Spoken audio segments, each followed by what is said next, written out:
Paramashivoham. Om Nithyananda Paramashivoham. Om Nithyananda Paramashivoham. Om Nithyananda Paramashivoham. Om Nithyananda Paramashivoham. Om Nithyananda Paramashivoham. Om Nithyananda Paramashivoham. You all can please relax. And you can now please remove your eyebrow and slowly please open your eyes.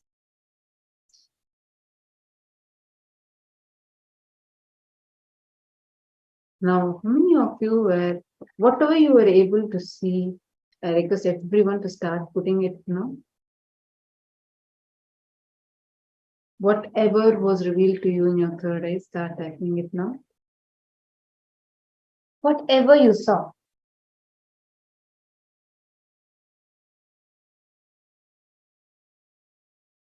Please relax and start typing your answers.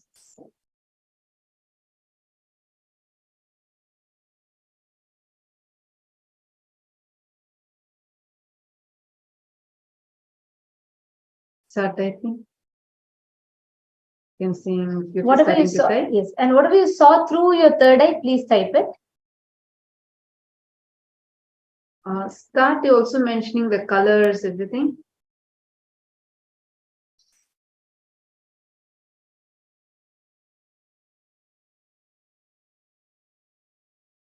We'll give you all a few minutes. Please go ahead and post it. Many of you are posting it.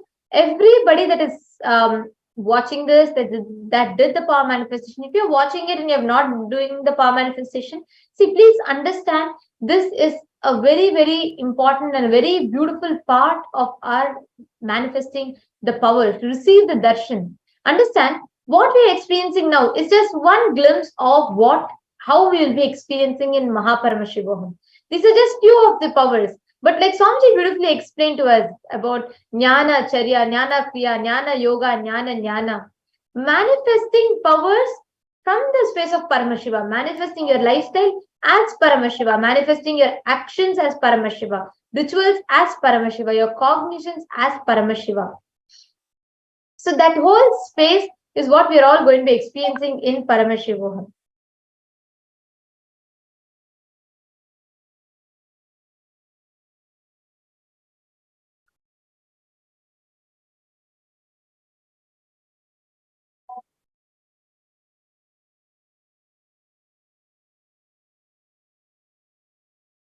Yes. So you all can post. I'm just giving you all a few more minutes in the meanwhile as you're all posting. I'm seeing still some of you are typing it. Please go ahead and post it.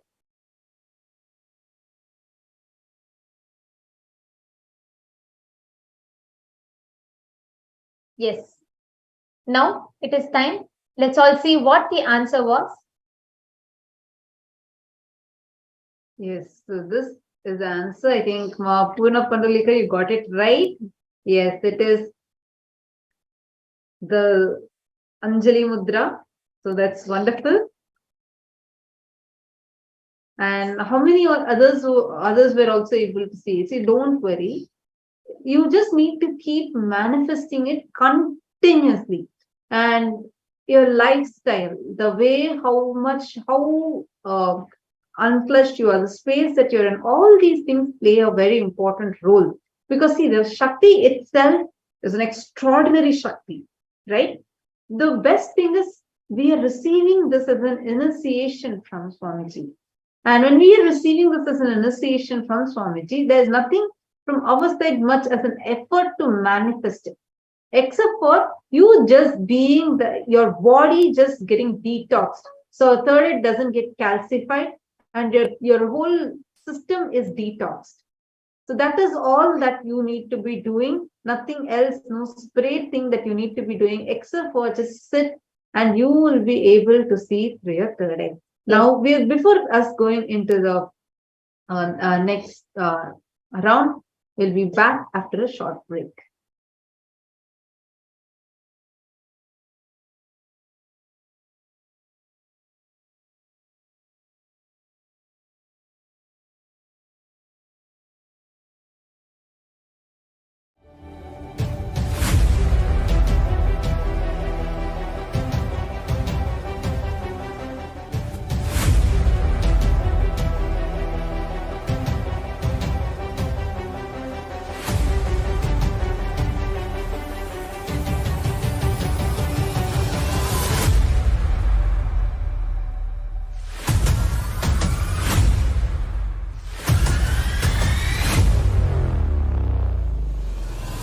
Whatever I shared till now, condensing the whole thing and reviving it as experience, starting from completion, unclutching,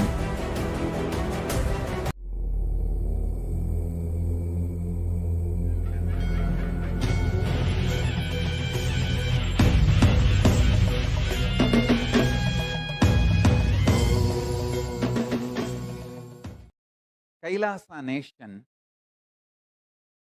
is the most ancient enlightened civilization, Hindu civilizational nation.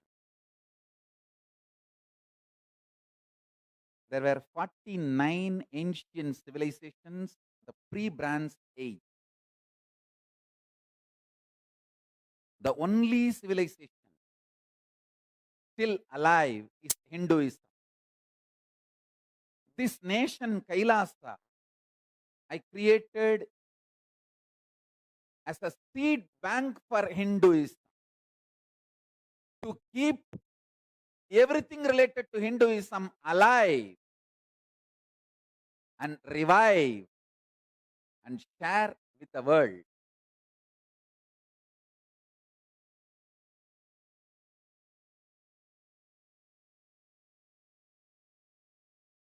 With the grace of Paramashiva, with the blessings of Paramashiva, KAILASA has successfully happened. So the revival of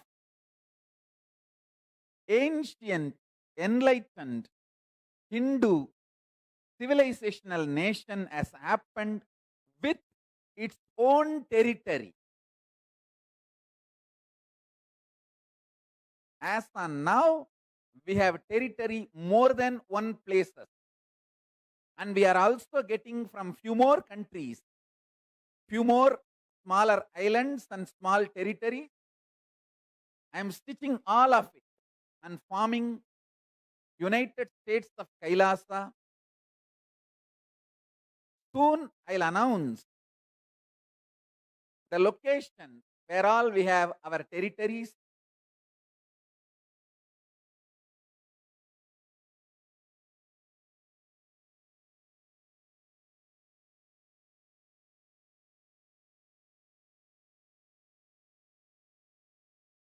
At least in one place, the Hinduism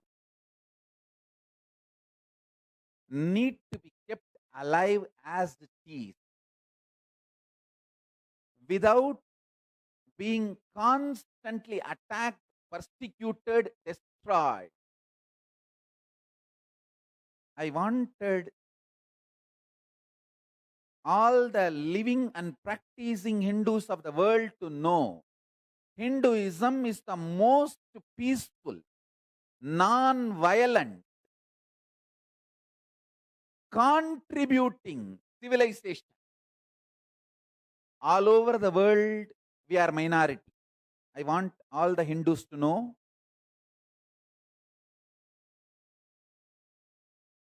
all over the world, other than India and Nepal, we are factually and actually minority. In Nepal and India, we are factually may not be minority, but actually we are minority. Hindus in Nepal and in India, number-wise may not be minority, means factually may not be minority, but actually minority. So fundamentally, Hindus are minority all over the world. At least in one place, we need to keep Hinduism alive. The Hindu Enlightenment sciences like yoga, meditation, kriyas, temple rituals, Hindu architecture knowledge, all the Hindu way of healthy eating, Hindu medicine. In every field, the large knowledge our ancestors contributed to humanity need to be kept alive, preserved, made user-friendly and shared with the world. This is the sole purpose why KAILASA is born.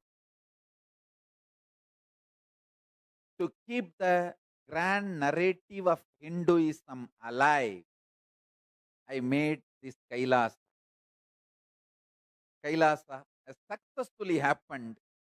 I sincerely wanted to thank all the Hindus all over the world for supporting me and making this KAILASA happen.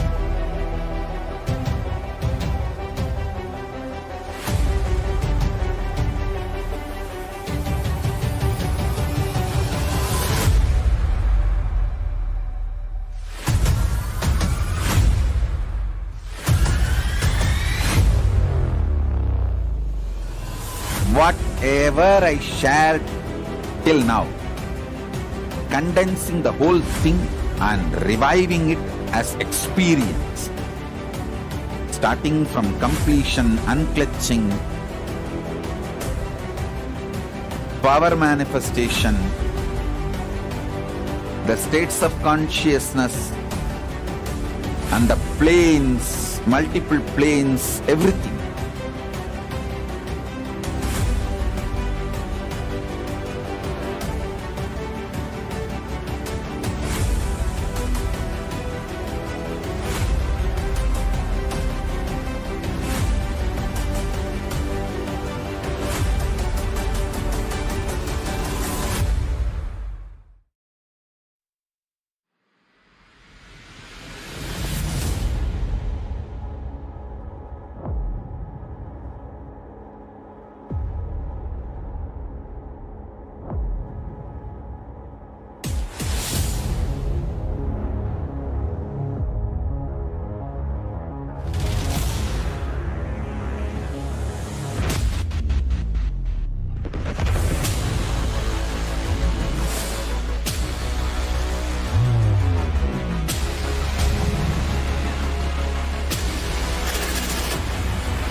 You will become Paramashiva.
whatever I shared till now, condensing the whole thing and reviving it as experience, starting from completion, unclutching, power manifestation, the states of consciousness, and the planes, multiple planes, everything.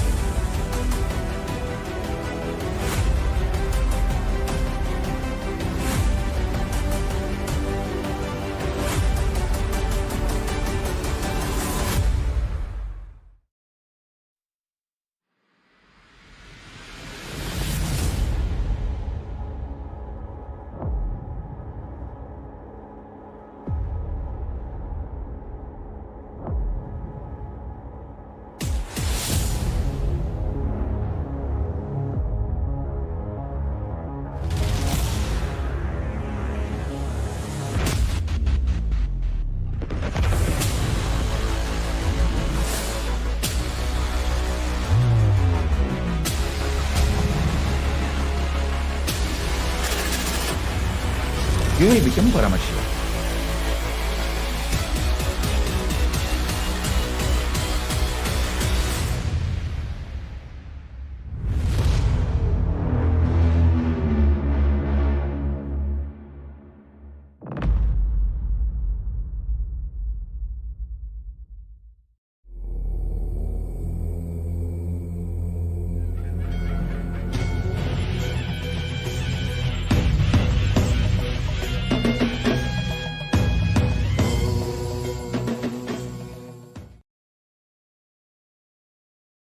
The Indian mass media cult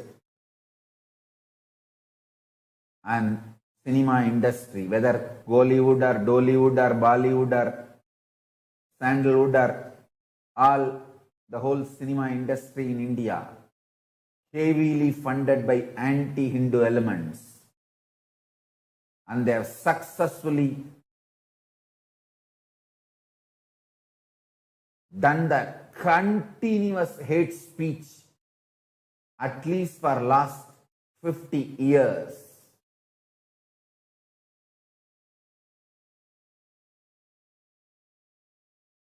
And the poison they emitted and the brainwashing they have done has gone so deep, even Hindus are feeling ashamed about their existence. When I grew up, seeing people wearing the Hindu marks in the regular lifestyle, the day-to-day life, used to be 90% of the people's forehead. Now, it is less than 3% people wearing the Hindu symbols on their forehead in Indian society. People are ashamed to show themselves as Hindus.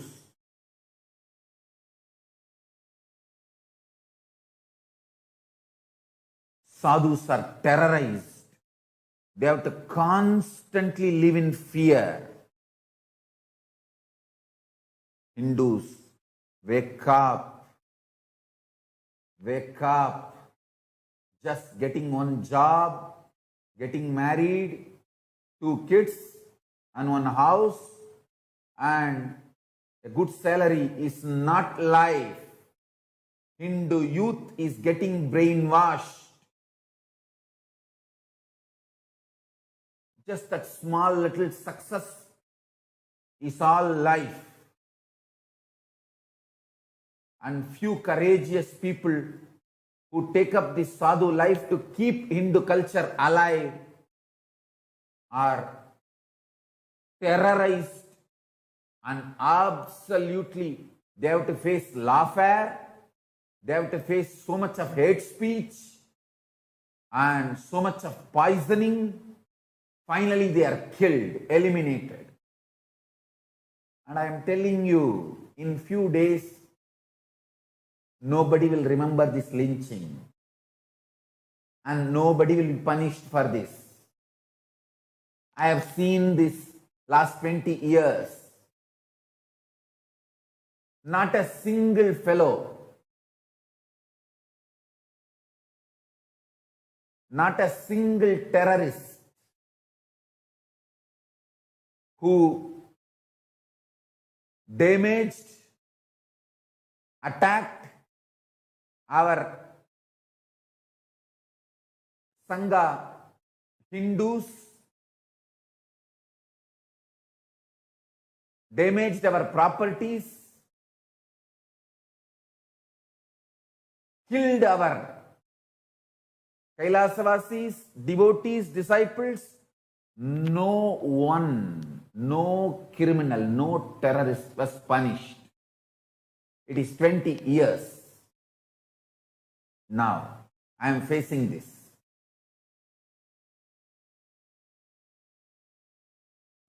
Police supports those terrorist gang and those criminals.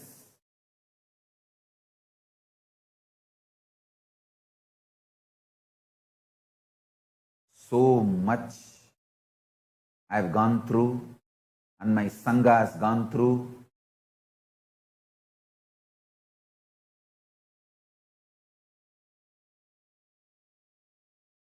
We have done Tyaga of everything, and today again 2 sadhus and one of their assistant driver,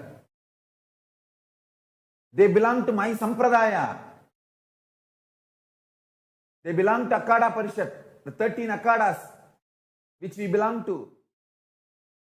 All Hindus, please wake up. Let us get the international attention to this Hindu Holocaust continuously happening in India and other places, other countries too.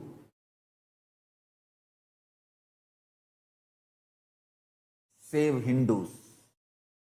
This anti-Hindu media is not going to stop till the last Hindu is killed and eliminated.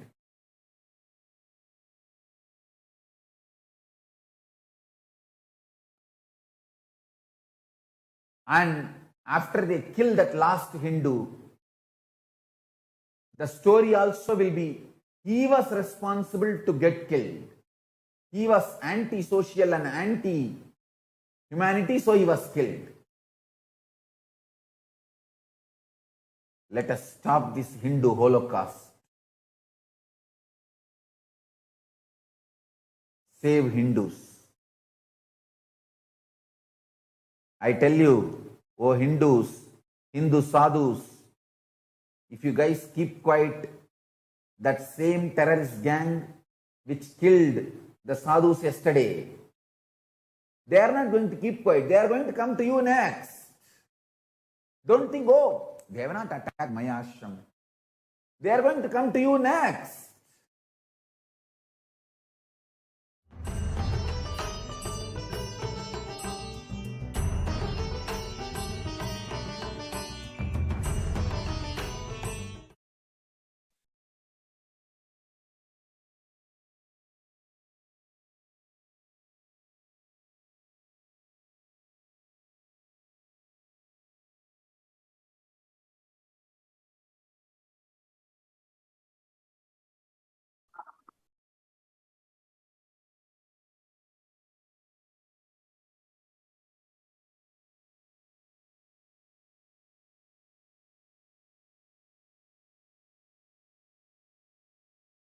Yeah.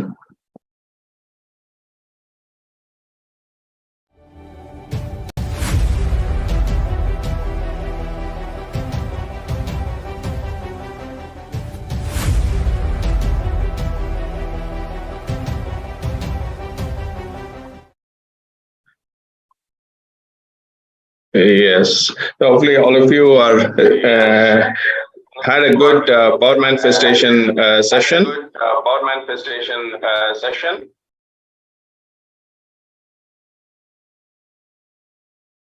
Just a moment. go.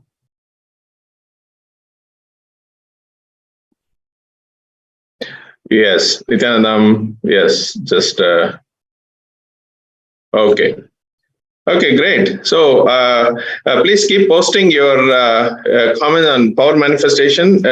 Session that you really had. See, most of it was emphasized on the third eye, the importance of the third eye, to really conquer Tripurasuras. Understand is to make you successful, make each of you understand when you conquer these three the ego, maya, and the delusion, you are empowered to manifest things in your life. Now in Paramashivoham, the program that is starting from December 29th,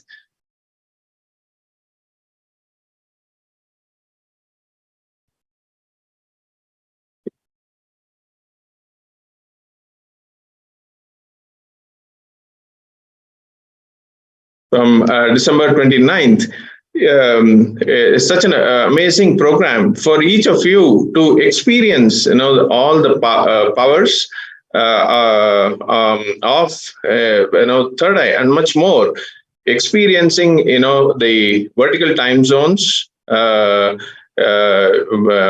in your higher frequency, and at the same time, you're able to. Yes.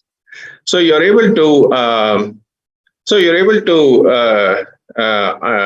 experience the oneness, establishing more oneness, with Paramashiva through those, four padas, the Charya pada, Kriya pada, Yoga pada, and Gnana pada.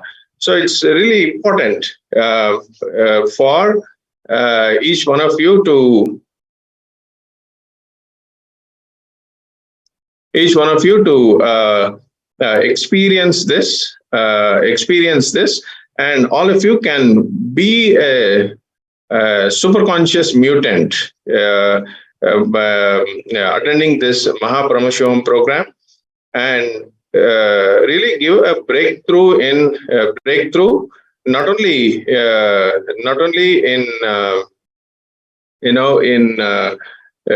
what has been done before, but all the 463 powers, experiencing your own dimension in the vertical time zones, and much more. And really now today you just got a glimpse of the important thing of conquering your ego, the maya, and the delusion. Why is it so important? And now and you are able to see how using the unclutching and making decisions from the third eye, you are more empowered to be more successful, and how the Paramashivam program will really excel in demonstrating these powers of third eye, and much more of being a superconscious mutant. So I encourage all of you to sign up for Paramashivam program, and we have a very special offer for all those who are watching.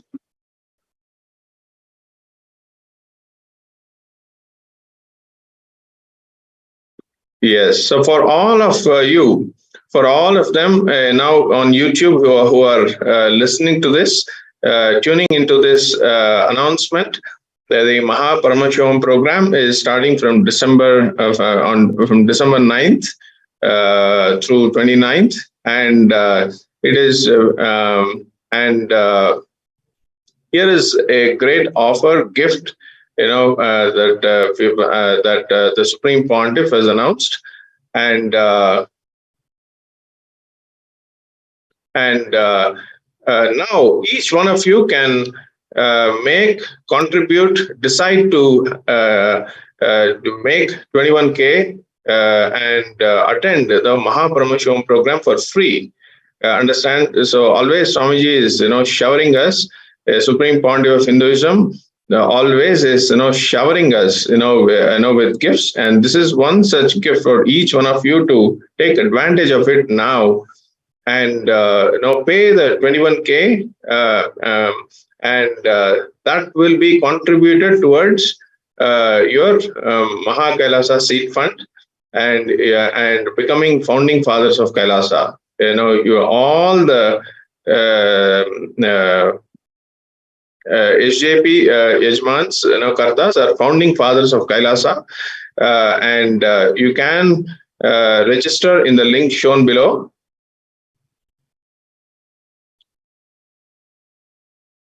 And also request all of you who are ready to take this offer now.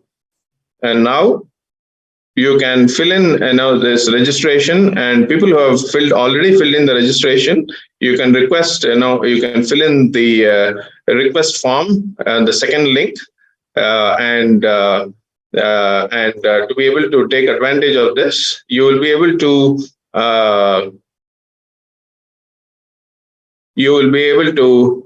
attend this program from starting next week, from December 9th.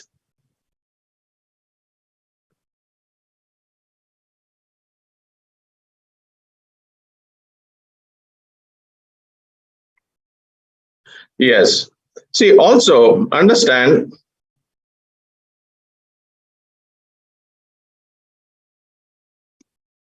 yes. See, if all of those who are here watching this live, we are going to be also going to be making you express powers of third eye, make you understand the importance of third eye. So you each of us really understand what Paramashivoham is about, and really go through what is holding. Now we are going to use an active we're going to have a short session on power manifestation, and also what is stopping you from manifesting. Let's use the third eye to be able to find out what is stopping you from and make this successful today. So I invite the Ma Nithyanandita and Ma Tattvapriya to take us through the next session. Nithyanandamma.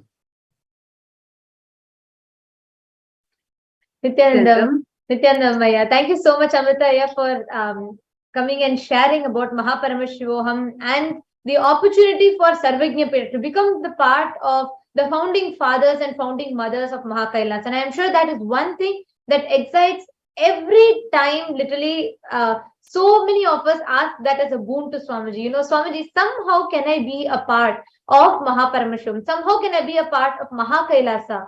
Somehow can I be part so that I too can become a founding father, a founding mother of this Hindu nation called KAILASA?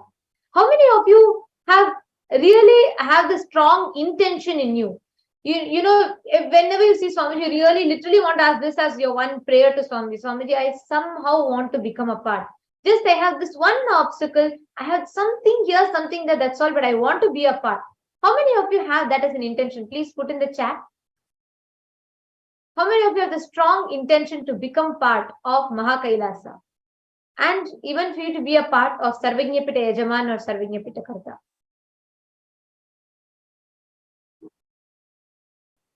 Please go ahead and you all can post in the chat. Understand, if you have had that intention, even in the remote corner of your mind, you somehow thought, if it is possible, this activity, this entire manifestation of Shakti is going to be exclusively for you. because there are so many of us, and many of us have received that as a boon and blessing from Swamiji, that we will have the manifestation happening, and we're all experiencing that manifestation happening. This entire Mahaparamashivoham is the science of power manifestation becoming reality for you. So even to manifest Mahaparamashivam, you definitely need to manifest powers, right? So that is why this segment for all of us to manifest powers, for us to manifest Mahakailasa, for us to manifest Mahaparamashivoham. And the whole program, like how Swamiji revealed, the whole program is going to be based on just us experiencing Paramashiva in everything, whether it is the Jnana or Jnana Kriya or Jnana Charya or Jnana Yoga, where each of these, every single technique that we'll be doing, every single ritual that we'll be doing, or the asanas that we'll be doing, the powerful cognitions that we'll be doing, learning, all these are going to be completely just for the sake of Paramashiva, just for you to experience Paramashiva in you.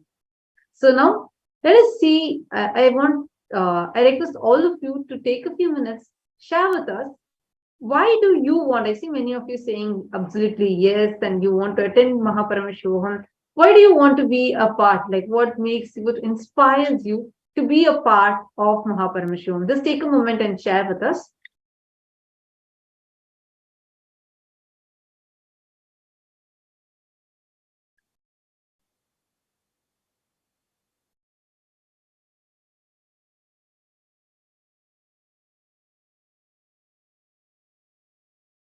Please go ahead. You all can post in the chat what exactly you click with. Like, why do you really want to become a part of Sarvagimpita, Yajaman, Mahakailasa, or why you want to experience Mahaparamashivoham? So many of you are excited, and so many of you are putting yes, you want to be a part. So please do share with us what inspires you to be a part of it. Ma Alakananda God, Ma Nityananda, Ma Virupaksha, Ma Purna Pandolikar, Jayakumaraya. Amrita, Srinitya Amritananda, actually, you have been at how many years have you been connected to Swamiji? And like, these December programs, especially these programs that are happening the December month, are like literally like the flagship programs. How many programs have you attended like this? Yes, absolutely. I think I have been attending. Yes, I've been attending, the programs, since 2012. I met Swamiji in 2009. So ever since then, it's been, in 2012, cruise, and then, the Cambodia, then, Bali. So all these, programs are something, exceptionally, amazing. And I've never missed, these, programs. And it is more, it gave me, I can say, it gave me a breakthrough in each level. It was something to do with different with these different programs. It just gave me amazing breakthroughs. But I really, feel December programs are something never to be missed. It's always something new Swamiji brings. Always when Swamiji does it first time, never miss it. I think that's really what I've seen. When he does it first time, it's something going to be phenomenal right from day one, first session. Mm-hmm. First session. I also remember you have had like I know you have been interviewing other people that have had experiences. So I also would I have heard about your experience, how you got your eyes healed in one of the programs of Swamiji. How a moment just you got one initiation and how your eyes got healed. Could you please share about that also? Yes, yes. This was my first inner awakening program in 2010, and I was so looking forward. I had heard about Swamiji being the greatest healers, and I had heard about this, and I was very excited. So at that time, for about 16 plus years, I was wearing power glasses, and I had a minus 2.5. And I was so looking forward to just get rid of my glasses for a number of reasons, and it was the first day of the program. I can still remember it so fresh in my mind, that I was sitting in the second row of the program, and this was the first day of the initiation, end of the day, and everybody is walking to Swamiji, and he was literally asking everybody, "What do you want?" And when I went up to him, Swamiji asked me, "What do you want?" And I had written it in my note, but I told him, I want to heal my eyes, and he just looked into my eyes, and he did whatever he did for a minute or so. I was there before him, and I turned back, walking down the stage. Immediately, in less than few seconds, I could see my eyes. I could very clearly see my vision come back, and in that whole happiness, and I was so happy, and I was just coming down to take the bilwa and honey from the stage and the glasses, and I was so happy that I threw my glasses in the Inner Awakening program and hall. I never got it back since then. I have not won the glasses. It's been such a powerful healing from Swamiji.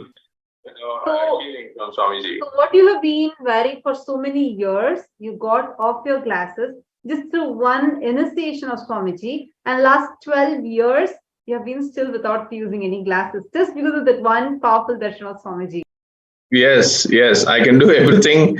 I can do everything. And it is just even just that one minute. I can say I was just before him for less than a minute or 2 minutes. I don't even remember, but that's all it took. And he just looked into my eyes, and then he did whatever he did, and he touched my third eye, and he did touch my heart center, and whatever he did, just 2 minutes just changed my life completely. And I do everything what I'm doing. As you were sharing, I'm also seeing so many participants here in the comments. Many of them are sharing why they also would love to be as a part of Paramashivoham, enjoying Swamiji's presence. I'm seeing many people like Purna Pandalika says she would love to experience and explore, and many people are sharing about how just to be with Swamiji, to see Swamiji divine, to manifest Paramashivatva, to be in oneness with Swamiji, and to be with Swamiji and experiencing him up close and personal. I can tell you, like this. I can tell you, now with Swamiji is now when people take make a decision now today, not only everybody gets to attend Paramashivam program, but all the sessions with intimate sessions with Swamiji, those 50 plus days, intimate sessions with Swamiji. Those are like courtyard sessions. Who are knows about the courtyard sessions, very intimate settings. Swamiji always says all these powerful truths are only revealed and inserted into our being in that casual space when guru disciples are sitting. And now he's really establishing and giving that space for each one of us to sit with him, through these, in addition to the Paramashivam sessions. And I know this is something not to be missed by anybody for any reason, no reason. So as I said, if there is any reason, it is only these three Tripuras, working on you. Just let them go today through your third eye, and sit in that unclutched space and make the decision now to be there in the December 9th program.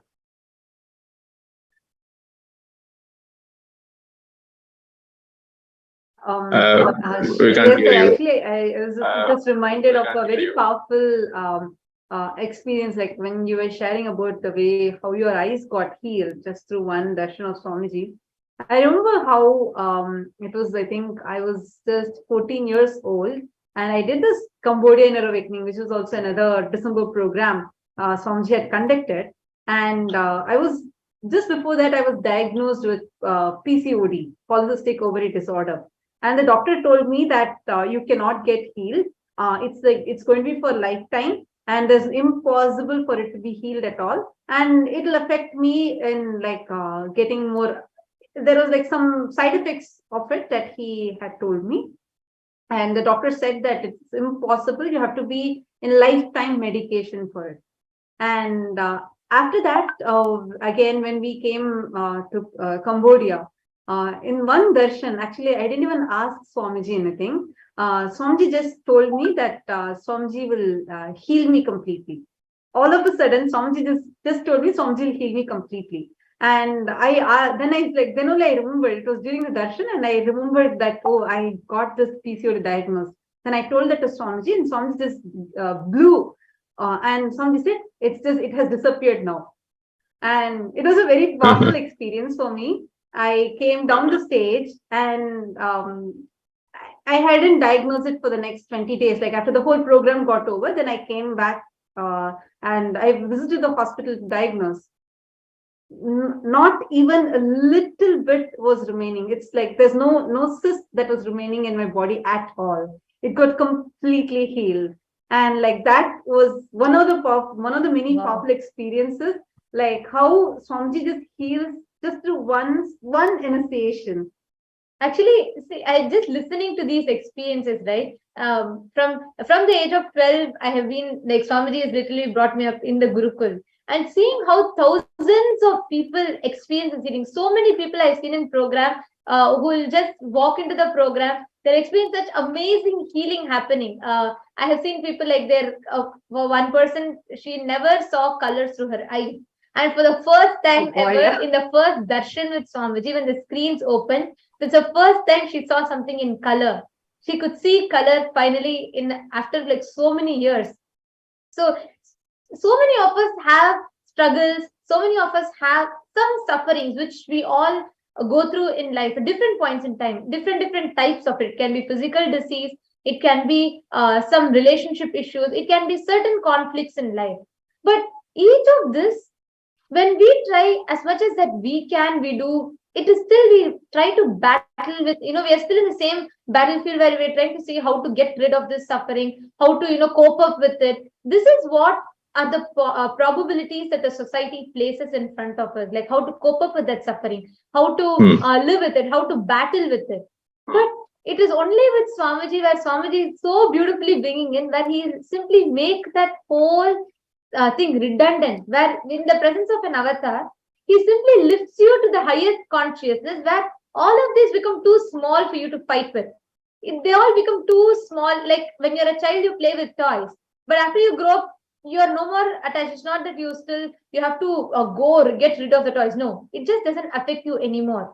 And at some point, you'll just get rid of, you'll just get rid of it in life automatically. It'll just leave you.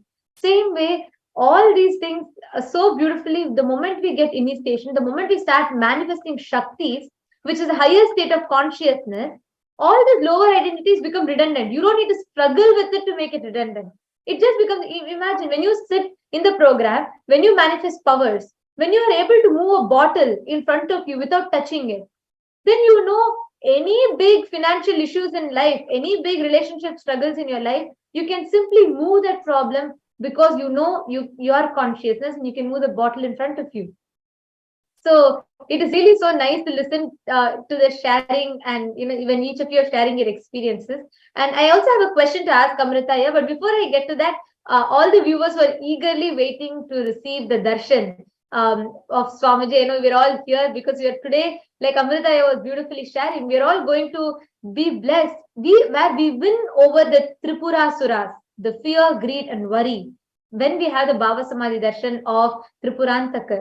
But just to keep you all updated, as you all know, the Nithyanandeshwara Brahmotsavam celebrations are going on, and each day we can see that we see the live darshan of as it happens in Tiruvannamalai. and then we have the Bhava Samadhi darshans of those respective deities.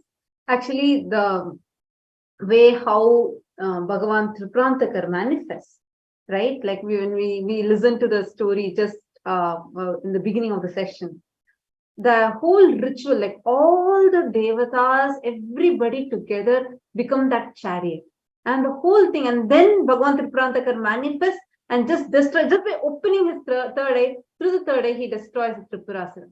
Now we are going to be witnessing and having the darshan of the rituals that are happening, preparing for this whole celebration. This every single Leela together is all together celebrated during this Brahmotsavam, especially Paramashiva's manifestation as Lingodbhava and all his different manifestations. That's why every single day we are having different Bhava Samadhi darshans of Swamiji. So now we are going to be witnessing the ritual, the celebration that is happening in Tiruvannamalai. And also, before that, just to let all the participants, all the devotees and everyone who are all awaiting this darshan eagerly, just to share with you all, since it's a ritualistic process where the entire ritual of the Brahmotsavam, the festival, where the chariot goes around and comes back. And after it comes back, Paramashiva lands, and Swamiji gives us the Bhava Samadhi darshan.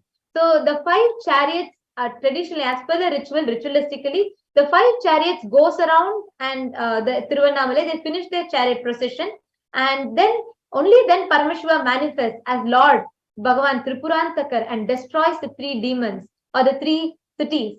And because of this ritualistic reason only, darshan is getting delayed, as the procession is still going on in Tiruvannamalai, as the chariots are still going on. Actually, the 3 chariots have completed the round. 2 more chariots are going around, and we will also be simultaneously watching the procession live continuously. We can have glimpses of it.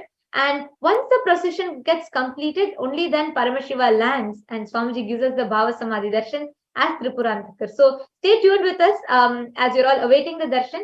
We will be having the Tripurantakar darshan starting very shortly as the chariots complete their rounds. Yes, and now let's witness the rituals happening in Tiruvannamalai live.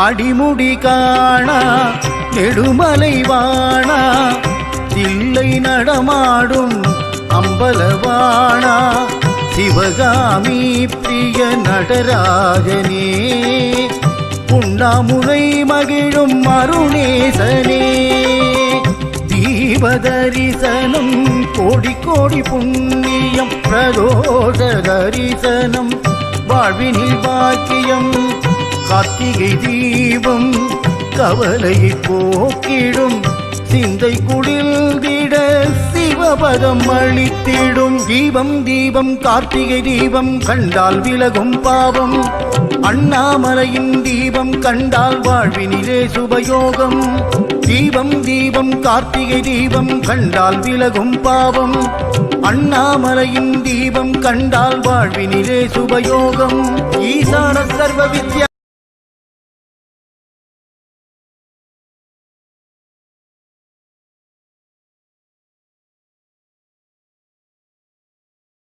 the live procession of Tripurantakar and the Tiruvannamalai procession as it is happening. You all can see the crowd that is flocked around to have the darshan of Annamalayar. Actually, fortunate are all of us, blessed are all, because we are having Paramashiva himself, Arunachala himself, who has come down as Guru. And here we all can see he is Archavatara, meaning Annamalayar, Arunachala, in his Archavatara as the form of deity. He goes around. It is during this time, during these 10 days of the Nithyanandeshwara Paramashiva Brahmotsavam, that Arunachaleshwara goes around the Tiruvannamalai town blessing all the people.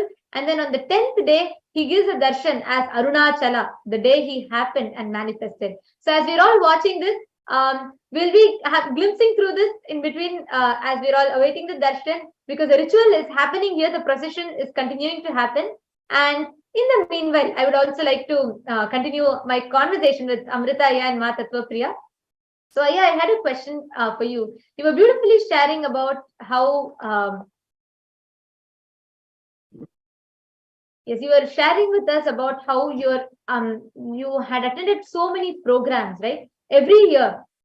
So you were working in the US, and if you could share a little bit about what you were doing in the like what you were working as also, and what each time, like what inspired, what made you come back again and again and again? Like what were you experiencing each time? Of course, that one healing is like a lifelong experience for us. That is unforgettable with Swamiji. But is that the only reason that you kept coming back, or what made you keep coming back again and again and again to every program of Swamiji? Yeah, I think if I have to say the whole thing, of course, started with my first healing experience. That kind of took me, from a little bit of leap of faith, if you will. And then when 2012, program, how somehow I was wanting to live around, be around Swamiji at that time. Something used to just make me feel, that I want to live around him. In 2012 is when in the cruise, Swamiji's Kalabhairava Darshan. During that Darshan, I asked Kalabhairava, and he revealed my purpose of life. And that was from that point on, every decision I made from 2012 was just based on that life purpose, aligning. Maybe at that point I did not so understand that I was aligning myself, but whatever I was doing, now that I understand, if I'm connecting the dots, that everything that I did was aligning to the purpose of life. And from that point on, every I can say I was. I can now say every miracles that happened. I can say healing miracles in my personal life. Everything that happened was only making me more, bringing closer and closer to Swamiji. And I can say the healing miracle. One more healing miracle that I can share was when Swamiji healed, my dad, from lymphoma stage 4 cancer. So it was something. Doctor said, he has only less than 1% chance of survival. At that time, he was in US, and immediately the cancer was so fast spreading that by the time we came to know, it was stage 4.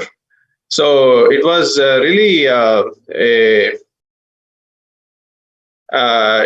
really something. I didn't know what to do at that point, and the first thing, even now I remember, is even before I consulted, the other doctors, in US, the first thing that I did is send a message to Swamiji, and falling back to Paramashiva, falling back to Swamiji. Let me first ask Swamiji, what to do, and he immediately responded saying, "Amrita, I will take care of it. Don't worry." And just that one few words was enough for me to. I didn't even, consult any other doctors, but I just flew him back, to Bidadi, and he, as Swamiji said, I will take care of him. Long story short, everything that happened after that, in 40 days, he was completely out of cancer. 40 days, he was completely healed from cancer. He was coming to Bidadi, for some time. Swamiji really healed him. In that within a matter of 12 days, the scan, the medical scan, it said stage 4. stage 4 in the matter of 12 days. When he went back to the hospital, it was stage 2. So they compared both the results, and they said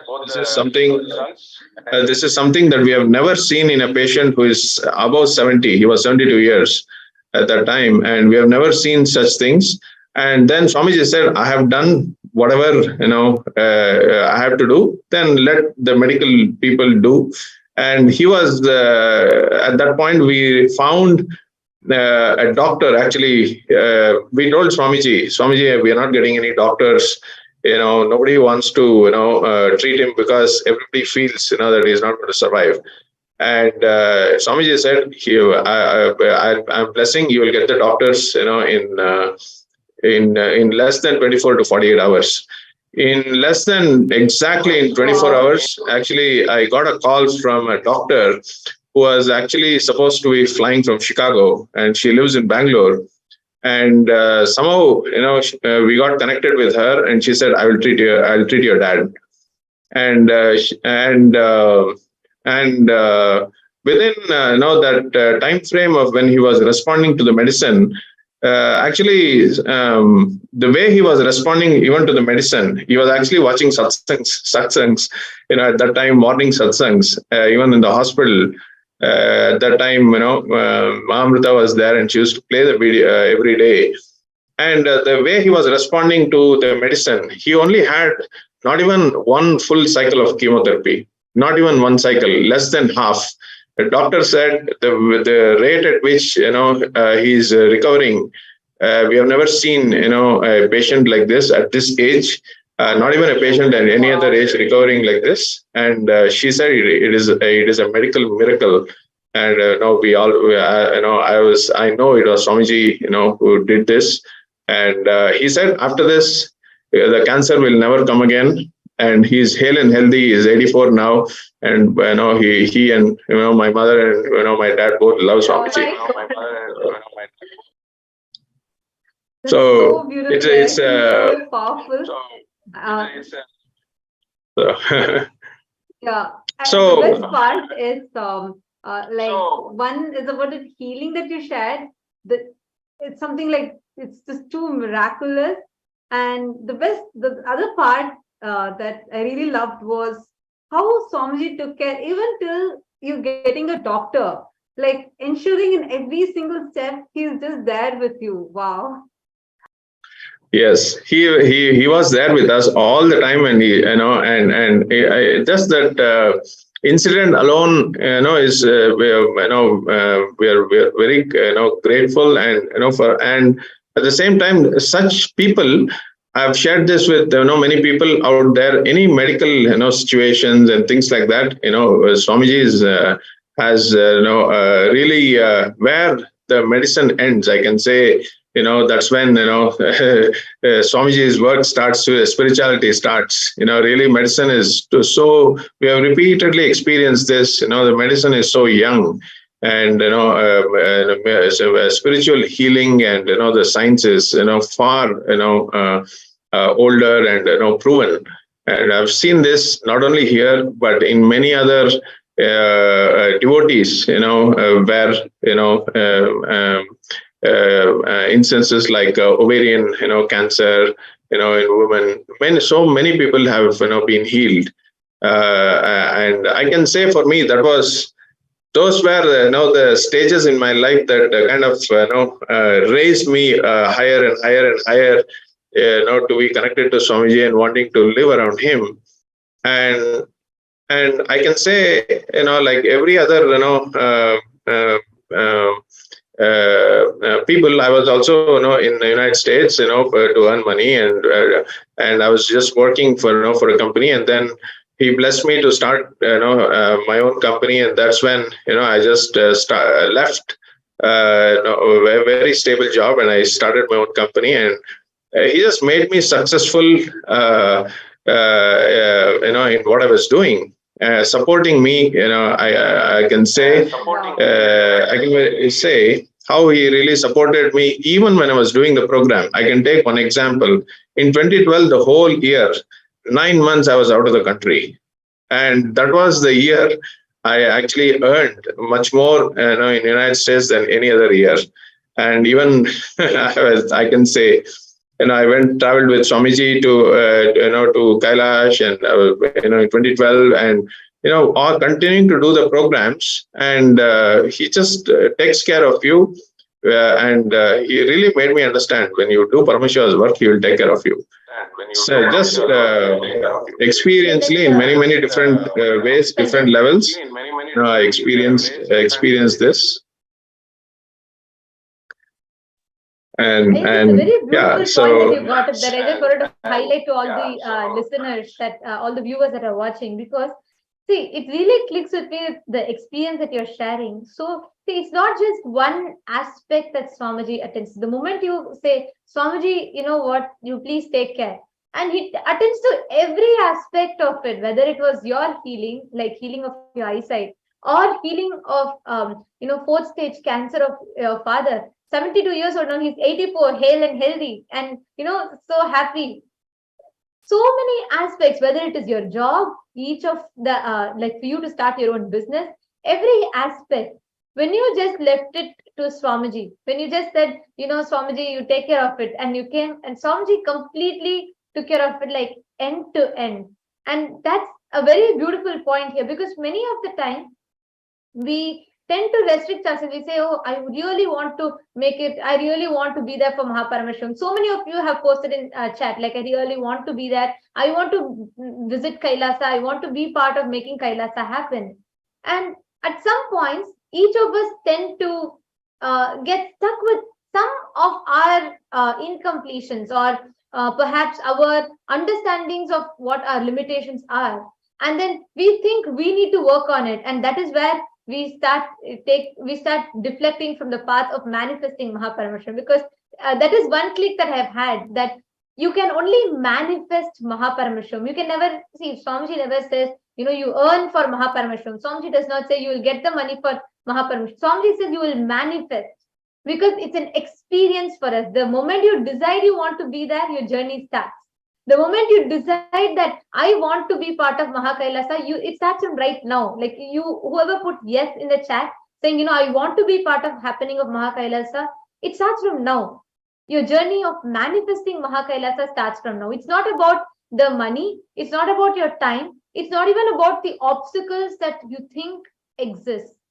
Like for Amrita here, for your example, it is not that, imagine, can anyone think, oh, the cancer can be healed? No. But your first response was to go to Swamiji for that. That really, it really inspired me and clicked me also with that. Your first response is, okay, let's reach out to Swamiji and say, Swamiji, you please take care. And from there, the entire miracles just manifested.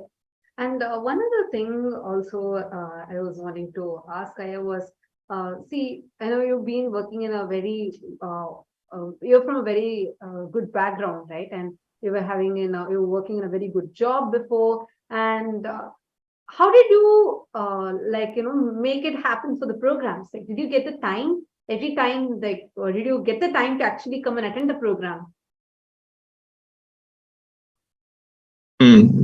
I think I can say, when I made a decision, to be there, to be there, things aligned for me. Whether it is money, whether it is time. Every time it was a decision. When I made that decision, a very strong, intense decision that I want to be there. I was there. Many times it so happened, that I didn't have so much of. I can say it's just the will, the persistence with which, sometimes I was, sometimes I thought, maybe I'll, do this. Sometimes, I will maybe not now, go later. But whenever I came back, immediately to say, I want to do it now, it happened. It happened. Like as I said, in 2012, I did almost 6-7 programs. In the whole year, I was out of the country for almost 8-9 months, and it happened. And I can even remember, even now, on the cruise, so, Swamiji said, you just come, I'll take care of your work. And I just did that. I had signed, a contract, with another company. And I decided, Swamiji said it, I have to go. And when he said that, I just, left that just maybe like 3 weeks before the program. I had signed a contract, and I just said I have to go, but I'll be available. We'll make sure things gets done. I just said, Swamiji said it, let me do it. Even today, I still so remember the program in 2012 used to go until 2 a.m. in the morning, on the cruise, and we were cruising all night long and all of that. And I still remember I used to go to the tower in the top of the ship, where the internet was there. Still, just spend, just, a few minutes, things of what, just keeping in touch with, what was happening. That's all I did. That's all I did. And Swamiji simply took care of it. Everything, that project went fine. By the time I went, things were still in place, intact, nothing breaked. And everything just went smoothly, just because I just put the trust in Swamiji that he will do it. I didn't have any questions.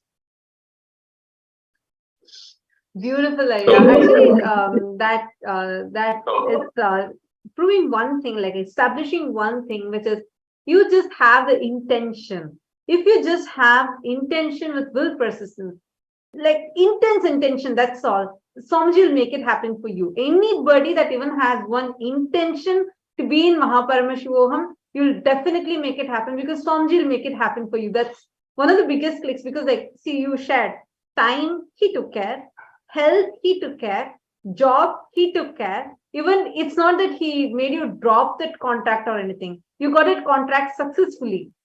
So the whole thing, Swamiji took care of it end to end. I can't imagine you being in the US and working in a well-paying job, and you were able to take 6 months off just to attend Swamiji's program. That only Swamiji can make it happen. Otherwise, it's not possible logically how you could have made it happen on your own. So that all these actually emphasizes again and again how just your intention is enough. Everything else Swamiji takes care. Now, all the viewers that are there, and those of you that want to be a part of Paramashivoham, what Amritaya was sharing is just a few of the things that you're going to be experiencing in Paramashivoham. So whatever obstacles you have, anything you might be having, but right now just decide you want to attend it. Because whether it's healing or whether it's manifesting powers, as like what Nithyananda was sharing, or experiencing the different lokas, like this, so many things are there that we will be experiencing in Paramashivoham. And if you want to be a part of it, just go ahead now and put your intention. Just put your intention to be a part of Paramashivoham. Even just now in this powerful space.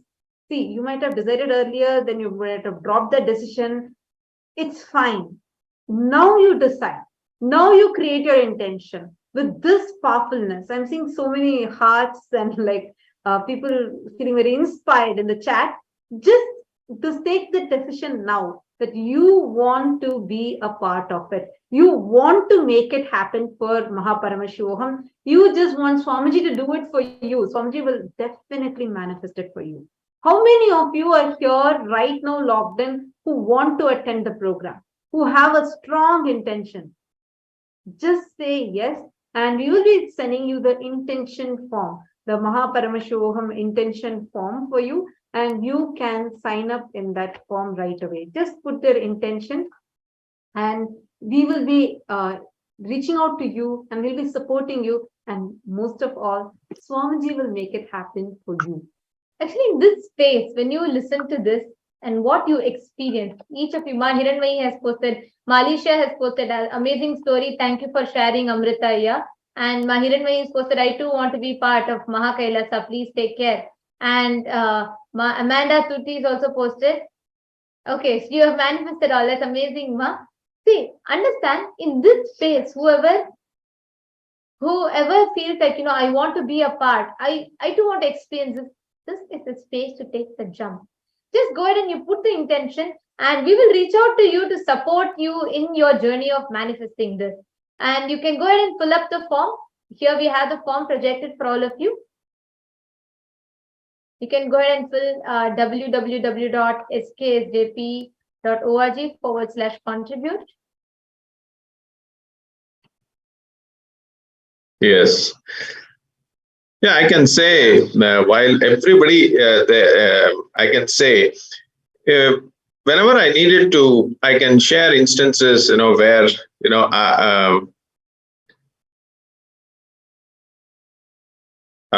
sorry, just a moment. Yeah. So while everybody is, filling, the link, I can say a series of, this, what happened, only was raising me, and at that point I didn't understand, but now I understand. Going back, connecting the dots, but one more thing also I can say, after that, between later on,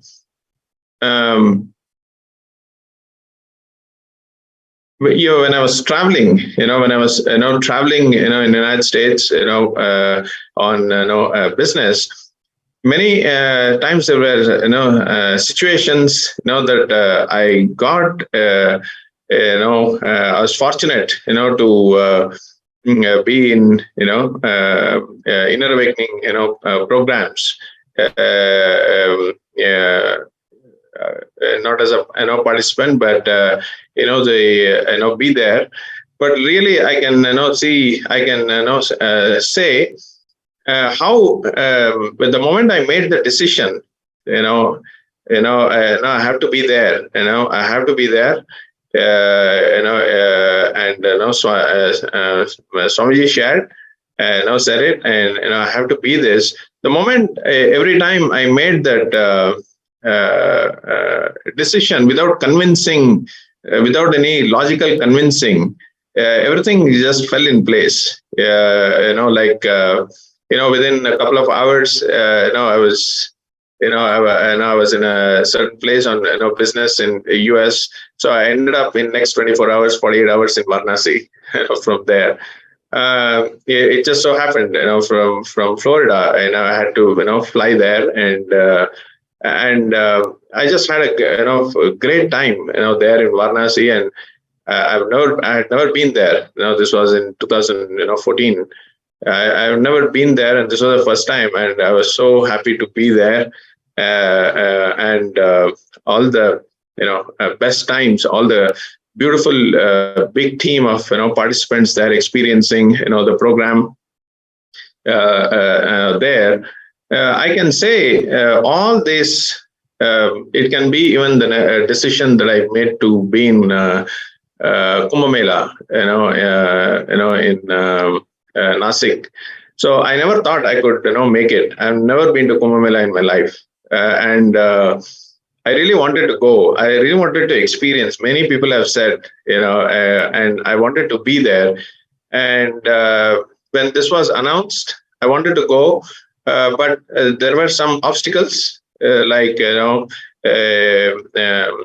obstacles. But I just made a decision. I have to make it. Then I somehow convinced myself, if not 21 days, let me try, 15 days, let me try 1 week, and, many things. But a long story short, I just made a decision. I have to go, really, I have to go. And when I made the decision, everything fell in place.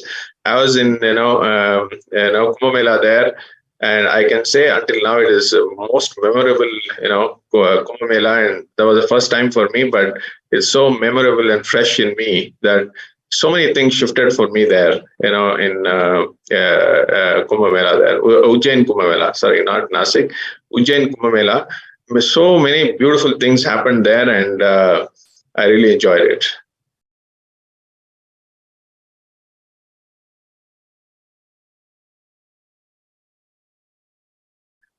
Yes, can you all hear me? Nithyanandam, there is a delay. Okay. Perfect. Perfect. Now we're all seeing the happening in Tiruvannamalai, seeing the temple being shown in the procession.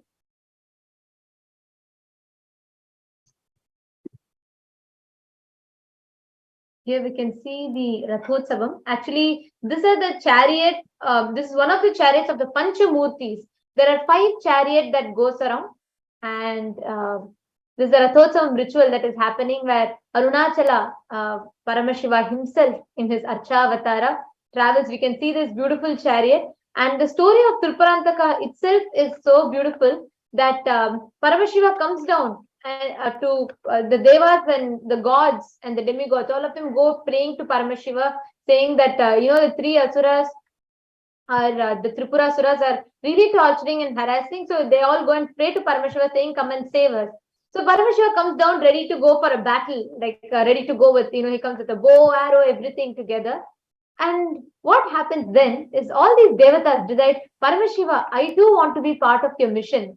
So they request Paramashiva, saying that they all build a chariot. All the devatas get together, they all build a beautiful chariot. And then in that process, what happens is Indra starts thinking that, oh, okay, because we're all building this chariot, see how important we are all for Paramashiva's mission, and how important Paramashiva needs us for this, for him to kill Tripurasuras, and Paramashiva really needs this chariot. The moment he falls into that delusion, the moment he brings that in, immediately Paramashiva realizes what is going on. And he laughs and he says, "Hey, you are thinking I need this chariot?" Paramashiva just stands wherever he is. He just opens his third eye and burns down the entire Tripurasuras. So Tripurasuras, each of them built one city, like floating cities, like one planes of existence. And he just, with one glimpse, he just took and burnt the entire Tripurasuras. And all the devatas were shocked. Then they realized, oh my God, having Paramashiva with me, how could I fall into this delusion? And then they still go and immediately apologize to Paramashiva. And then they all say, Paramashiva, please, Swamiji, please just come on this chariot and take one. And the moment they plead, the moment they all realize their mistake, immediately Paramashiva says, okay, come on. And then he comes and goes around in that whole chariot as Tripurantaka, the one who finished the 3 Tripurasuras, and he blesses everyone. And that is the exact ritual process that is happening right now.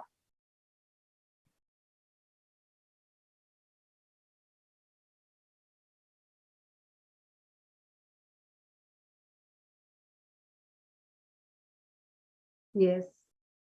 So as we are witnessing the whole ritual happening, and all of us are getting ready, prepared for receiving the darshan, the Bhava Samadhi darshan of Bhagavan Tripurantakar.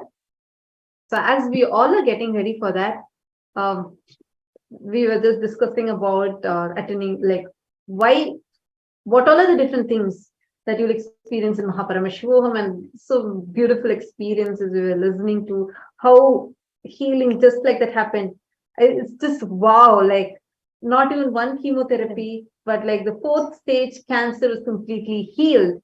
And his eyes, just Swamiji gave one, he just looked into Aya's eyes and immediately specs dropped. For 12 years now, no specs. So it's like some amazing miracles Aya was also sharing. And he was also sharing with us, saying how just your intention is enough, even though he was in a very well-paying job before, and then Swamiji made him start his own business also, and he had a very high contract that he wanted to do, and he in spite of all of these, he managed to attend 6 months of programs in just 1 year, 6 months of program, and Swamiji made it happen for him without him having to lose anything in this. So now, like this, what are the things that each of you are looking for as a solution in Paramashivoham?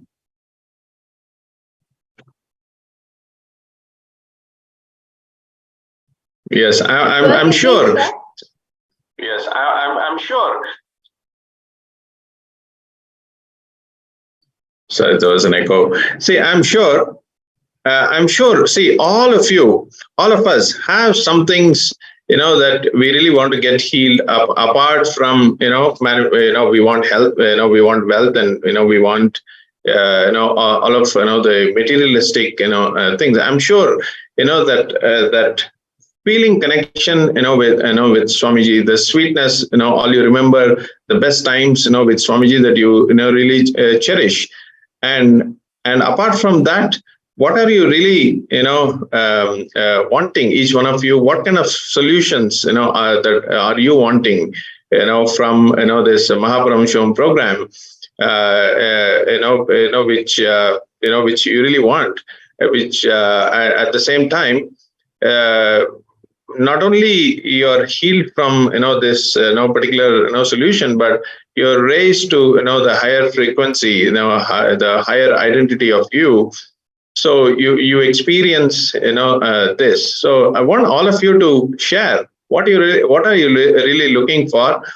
If it is only so, which will, make your life something. You're a new being. In 2023, you can be a new being. You understand? December 9th to 29th, you attend this program, and 2023, you're a new being, completely new being. You have, you're running your life, with no HDHD, no phobia, no fears, no, having matured conversation with yourself, how your life can be. And you're feeling connection with, Swamiji, always having, that, knowing that you can fall back, to Paramashiva, you can fall back to the source for anything and live your life, in the hands of, cosmos, than you running yourself. So for you to, have that, real sweet experience, with the cosmos, it can happen. It can happen. The choice is in your hands. 2023 can be that for each one of you. So I request all of you who are there, make that intense, decision call right now to be able to just jump in and make it happen. That new being is waiting for you. That new way of life is just waiting. New way of life is just waiting for you.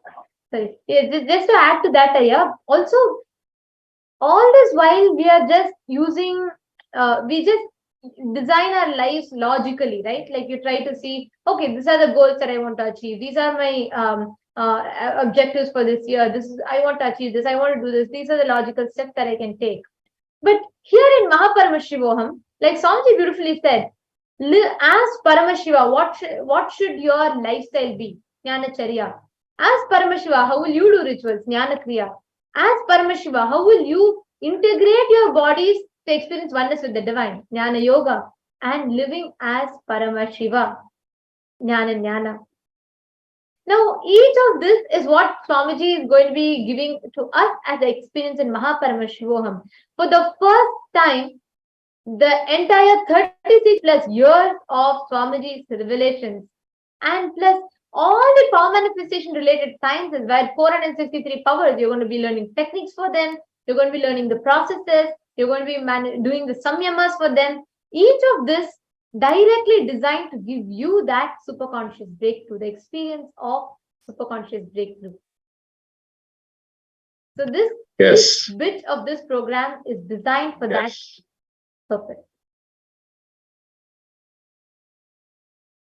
Yes, please go ahead. Sorry, there was an overlap.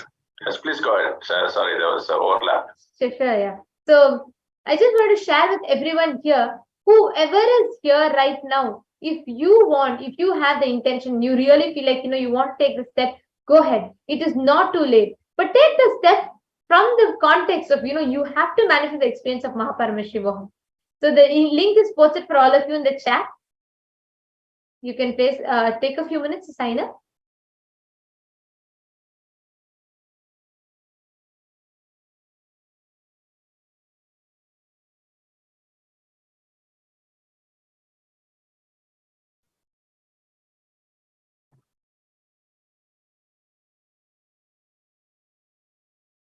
Yes, and as we're giving you all a few minutes to sign up, Let us also take a few minutes to see the live event that is happening in Tiruvannamalai, Arunachala, as he is going around in the chariot festival.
We all can see this beautiful chariot that is going around. Actually, this is the ratha of this is the ratham that's in which Paramashiva is going around.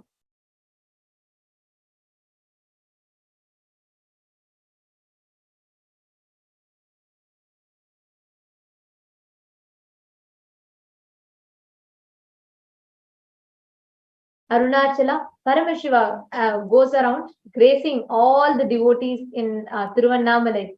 And 5 deities go around in this occasion of Nithyanandeshwara Brahmotsavam. Each of them being Chandikeshwara, Ganesha, Subramanya, and Somaskandar, which is the Archavatara of Arunachala, Periyanayagar, and Paramashiva Shakti.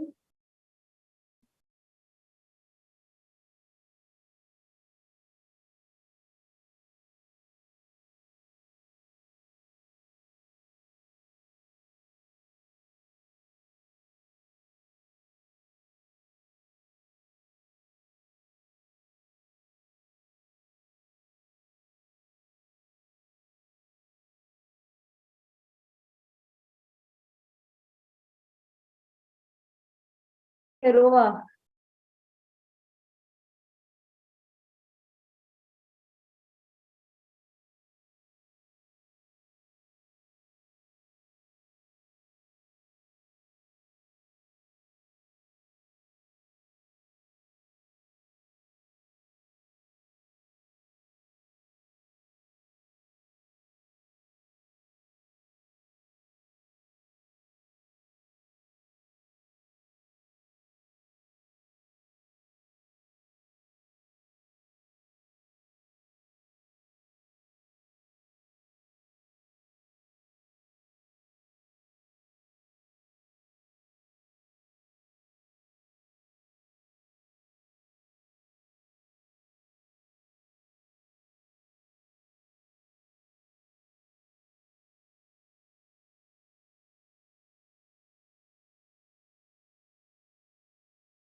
So now we are having this beautiful darshan, and in just a few more minutes, all of us are eagerly waiting to have the darshan of Bhagavan Tripurantakar, who's just going to be manifesting in a few more minutes. And very beautifully, Amrita, you were sharing about how just one initiation of Swamiji had healed you, had healed your father. And I shared about how just one initiation of Swamiji healed me from disease disorder like polycystic ovary disorder, PCOD. So, what exactly is initiation? What happens to us during an initiation? Are we going to be receiving this initiation even in this darshan? What exactly happens to us?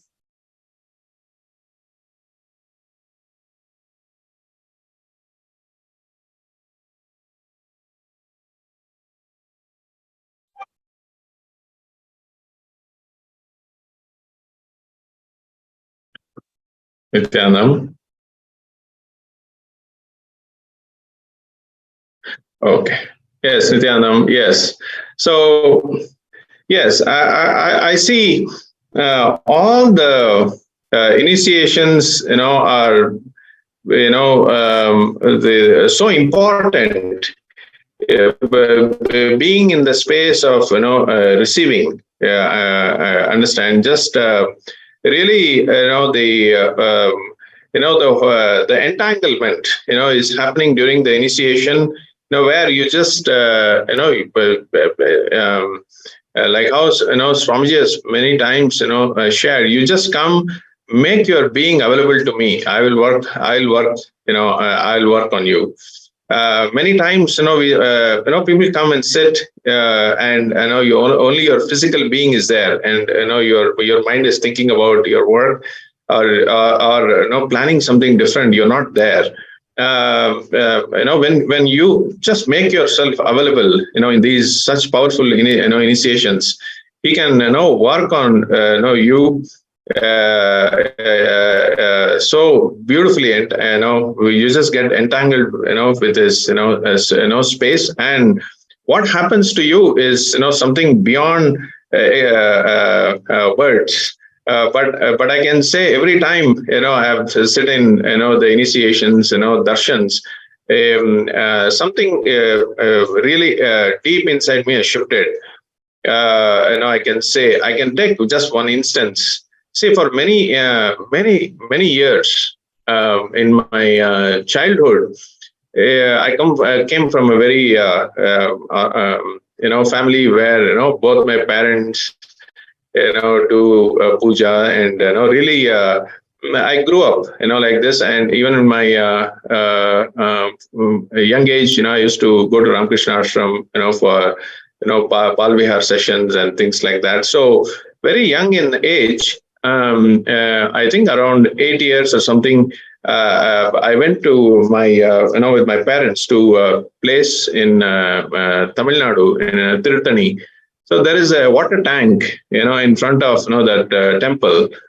So when we were, just taking the darshan, there, I happened to slip down, in that water, and my mom fell down in that water, and it's a tank, and I was, almost, drowned, and some people came and saved us, and everything went fine. There was some incident, that happened, in Tirutani. And ever since then, I used to have, some fear of, when I look at a very large, body of water, somehow I just feel very uncomfortable. And whenever I stand under, a shower, I just get, feeling of that, drowning. And many times, even just standing in a pool of, swimming pool, in a water, I used to just feel that. But over a period of many years, I somehow just mastered courage, and I just got over it. But it used to still be there, and in that process, in the initiation process of Shivoham, where actually Swamiji actually removes, some very deep-rooted, I can say, incidents and even those patterns, that was making me feel that it's just. Swamiji says, those whatever you remember, is stored in you as light and sound.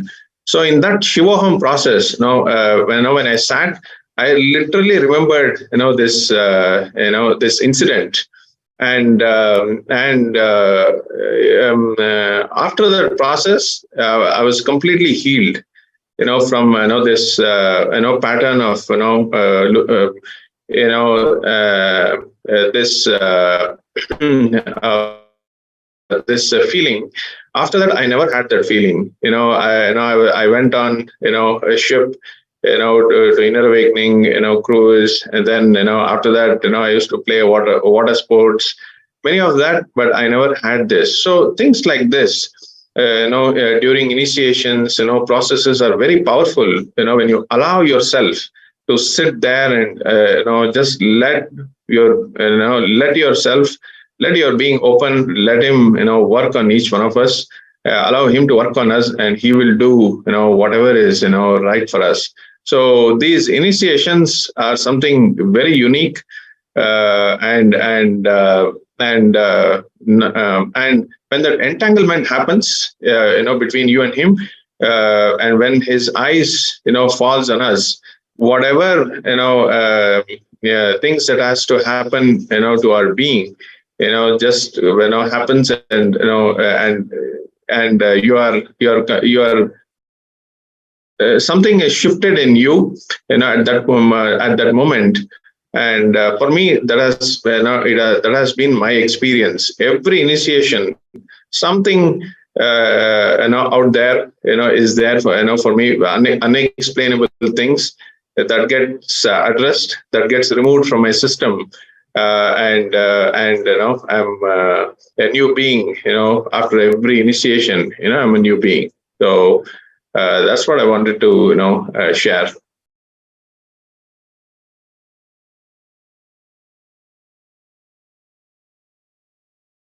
So I really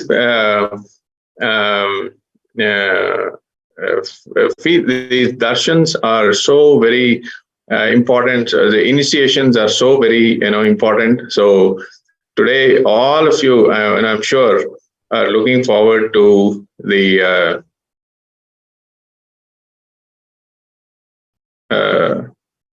Bhava Samadhi Darshan.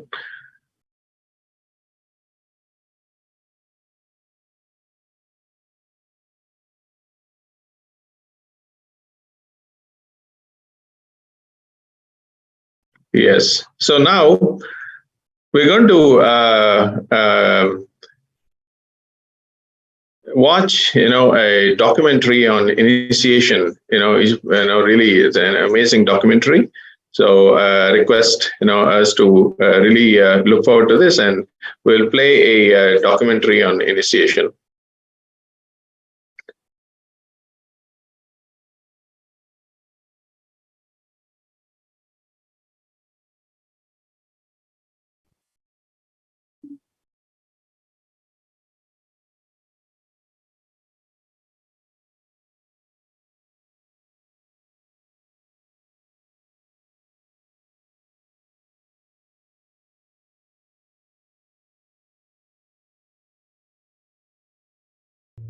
Since the beginning of time and space, Bhagwan Paramashiva, the all-powerful, all-pervasive, and all-knowing ultimate superconscious existence, revealed in the Vedas and Agamas, the source scriptures of Hinduism, the truths about himself and the manifested universe and its multidimensional and simultaneously existing dimensions and worlds, also known as parallel universes or vertical time zones.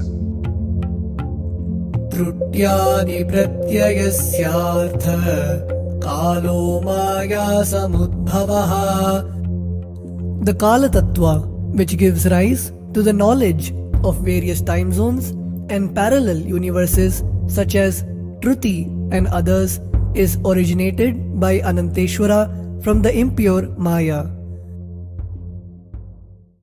Bhagwan Paramashiva mentions that as we experience the various higher states of consciousness, we simultaneously experience the various time zones associated with them.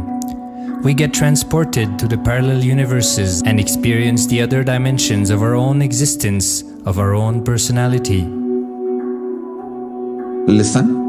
Subarloka is all about stable bliss, absolute health and stable bliss.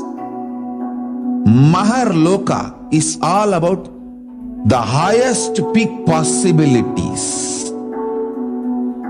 Jana Loka is the place where you can exist in multiple bodies at a time. You experience oneness as the super reality. Tapaloka is that last struggle you go through. Sometimes you know you are Paramashiva, sometimes you just slip off, but again you say, I am Paramashiva. That space is the Tapoloka, an absolute surrender. Whether I am remembering, I am manifesting Paramashivatva, or I am deluded, I surrender both to Paramashiva. When you take that decision, you are lifted to Brahmaloka. You move to the Brahmaloka. The deep surrender lifts you to Brahmaloka. Then from there, you move to Parandama, Vaikunta, and Kailasa, then Mahakailasa itself. The key to unlock these parallel universes is hidden in the spine of the human body. Human beings, only human beings on this planet Earth are empowered, hardwired, capable of migrating to parallel universe. Understand? Your spine is not only hardwired, capable of fuel, charged to lift you off to different parallel universes. Sukritan manavo bhutva jnani chen mokshamapnuyat chaturashita-laksheshu sharireshu sharirinam namanusyam vina yatra tattvahanantu labhyate. Of the 8.4 million bodily forms, the human body is the most important, for it is this form in which one gets knowledge of the essence. This knowledge of essence cannot be attained in any other form other than human. The possibility you have need to be told to you. Understand? Even though animals have spine, because the majority of the time they spend horizontally, the spine is not capable of getting fuel with a subtle fuel called ojas. The ojas need to be filled in your spine, and the kundalini need to be ignited for you to reach parallel universe and different vertical time zone spaces. When our state of consciousness is raised, we start experiencing these higher lokas, allowing the various possibilities and powers available in these universes to start expressing in our own human body. Recently, scientists have discovered that the human body, particularly in the brain, naturally produces light in the form of biophotons, and that when our state of consciousness is lifted, the brain moves from producing a normal 20 photons of light per centimeter square per second to more than 100,000 photons of light per second. That shows us that as we start to experience higher and higher states of consciousness, we start to produce huge amount of light, which is directly proportional and translatable to the amount of possibilities and powers that start to manifest on this plane, as well as the freedom from pains and sufferings experienced by beings in lower states of consciousness. These higher lokas gives you various possibilities, powers. For example, visualize you going to a different country where the electronic gadgets are easily, freely available. So naturally, everything you can gain through the electronic gadgets will be available to you freely. Same way, Kamadhenu, Karpaga Vriksha, Parijata, all these are like different gadgets, possibilities available in different lokas. Please understand, a permanent, irreversible power manifestation from the upper lokas is possible. Once these possibilities and powers start to express in the human body on the Bhuloka, our present plane, we reach a point of no return, where the cognitive shift which happens in us about who we are and what is the reality hidden behind this perceivable world frees us from the deluded ideas we have about ourselves and the life in the cosmos. The moment your consciousness is empowered to access and to exist in the parallel universe, no force in this Bhuloka, planet Earth, can torture you, abuse you, suffocate you. It is irreversible, permanent enlightenment, irreversible, permanent empowerment. In the source scriptures of Hinduism, the Vedas and Agamas, Bhagwan Paramashiva reveals about the importance of being initiated by a guru who is fit of giving initiation for us to raise into the various states of consciousness and experience the higher time zones.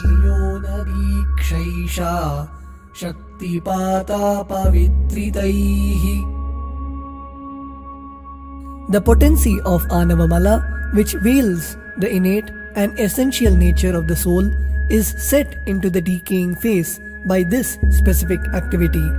Such specific activity is characteristically called Diksha. The intimate communion between the Blessed One and the Blessing One is very rare and difficult to occur. The Supreme Pontiff of Hinduism, Jagadguru Mahasannidhanam, His Divine Holiness Bhagwan Nithyananda Paramashivam, is the 1008th incarnation of Paramashiva as per Hinduism, living amidst us today. Starting out at a young age and enduring years of intense penance, he persevered with the single-pointed vision of experiencing the ultimate oneness with Paramashiva, known as Paramadvaita. He traversed the length and breadth of India, initiated by his gurus into yoga, tantra, and other Eastern metaphysical sciences.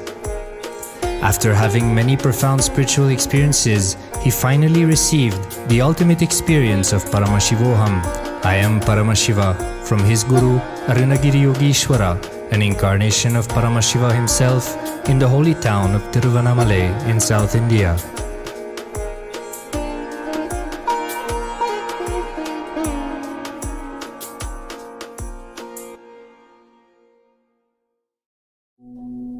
The brain is the body's most complex organ, containing more than 100 billion neurons, each of them in chemical and electrical conversation with up to 10,000 other neurons. Its sheer capacity to process the various happenings of life is astonishing. The scientific studies on the Supreme Pontiff of Hinduism's brain remarkably shows that the complexity presents no difficulty for the Supreme Pontiff of Hinduism in managing his brain's activity. The Supreme Pontiff of Hinduism's capacity to control his brain is very fluid. He can easily shift his brain function and alter his brain waves, allowing the travel into various time zones possible and effortless. The results from the scientific studies conducted on the Supreme Pontiff of Hinduism showed that the human body and brain is able to choose to alter the body and to travel to other dimensions at will.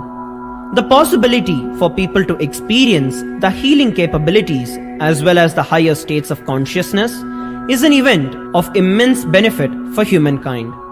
The science of altering the rates and progression of many physical diseases, mental instabilities, and ultimately the superconscious breakthrough has now been made available and achievable for today's humanity. The Supreme Pontiff of Hinduism is a bridge between the visible and the invisible. He is also a bridge between the age-old world of mysticism and the modern world of science and discovery. As brain research continues on a widespread basis, and as we appropriately bring the phenomena of mysticism into the realm of science for further study, we are taking strides on the path of physical and mental health as well as superconsciousness. I'm going to empower, enlighten each and every one of you with the fuel and energy of the parallel universe. It can make you tireless forever. It can just kill the boredom once and for all in your life.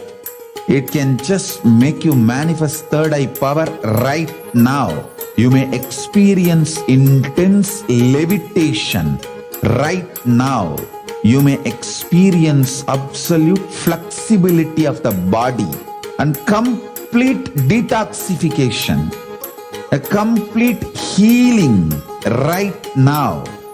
There can be multiple possibilities. I'll infuse this intense supernal effulgence DNA, Tejas, Ojas, Kundalini Shakti into your spine to consciously lift you to KAILASA.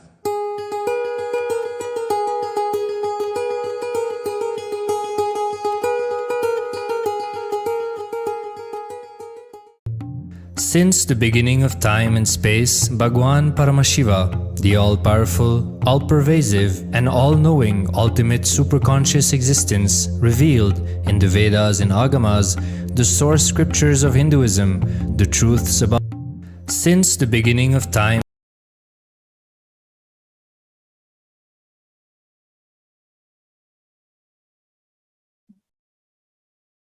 we all watched a very beautiful video, understanding the science of initiation, how Swamiji explained that it's only human beings who have the possibility to even travel to the higher dimensions of the cosmos.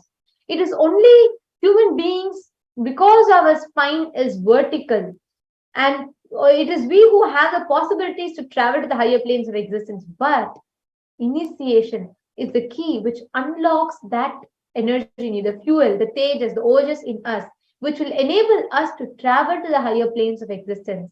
It is the initiation, the diksha, which enables us to have, it literally like unlocks the entire set of possibilities and probabilities that you have in front of you, the powers, the higher planes of existence, the higher states of consciousness, all the highest existence, highest possibilities in your life opens up for you through the diksha. It is like the key that unlocks the door for you to experience this.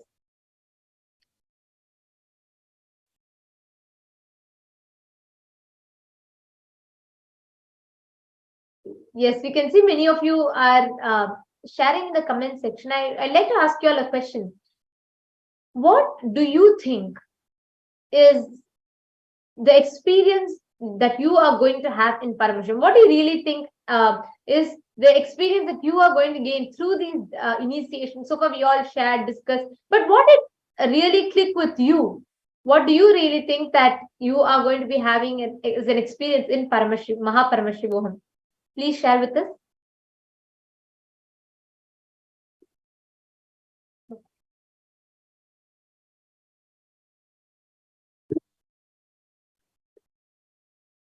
Yes. Yes, great. So yes, I'm sure a lot of you, a lot of you are looking forward, to this program. Literally, letting go of your all your lower identities, and really want to experience the best in Paramashivoham.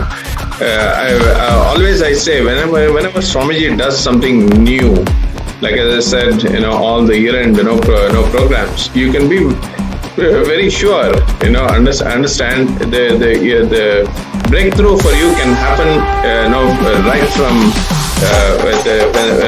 by the time when you make the decision. Understand, the breakthrough can happen when you make the decision now. Understand.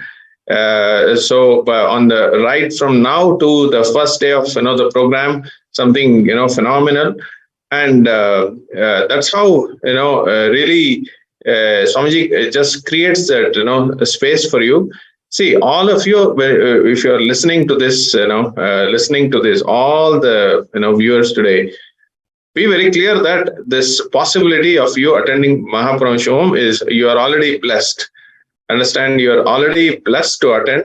That's why even this possibility of you listening to this about the offer, and about the founding fathers, everything that's happening around you. So that possibility is already given to you, and whenever Paramashiva gives the possibility, he will also sustain for you to just be firm on your decision, and be firm on your will, to be sitting in this program, and it is I can say sitting with Swamiji and attending Paramashivoham program is something I can say it's an opportunity of lifetime, not lifetime, lifetimes. You understand, all the experience that I can say, all the best experiences, best things I've experienced, not only in the program but during the courtyard sessions, during traveling with Swamiji to Yatra, and many such. Those are the times you really those best times that you get to really cherish for lifetimes. So all of you are getting this opportunity, so don't miss this opportunity for anything.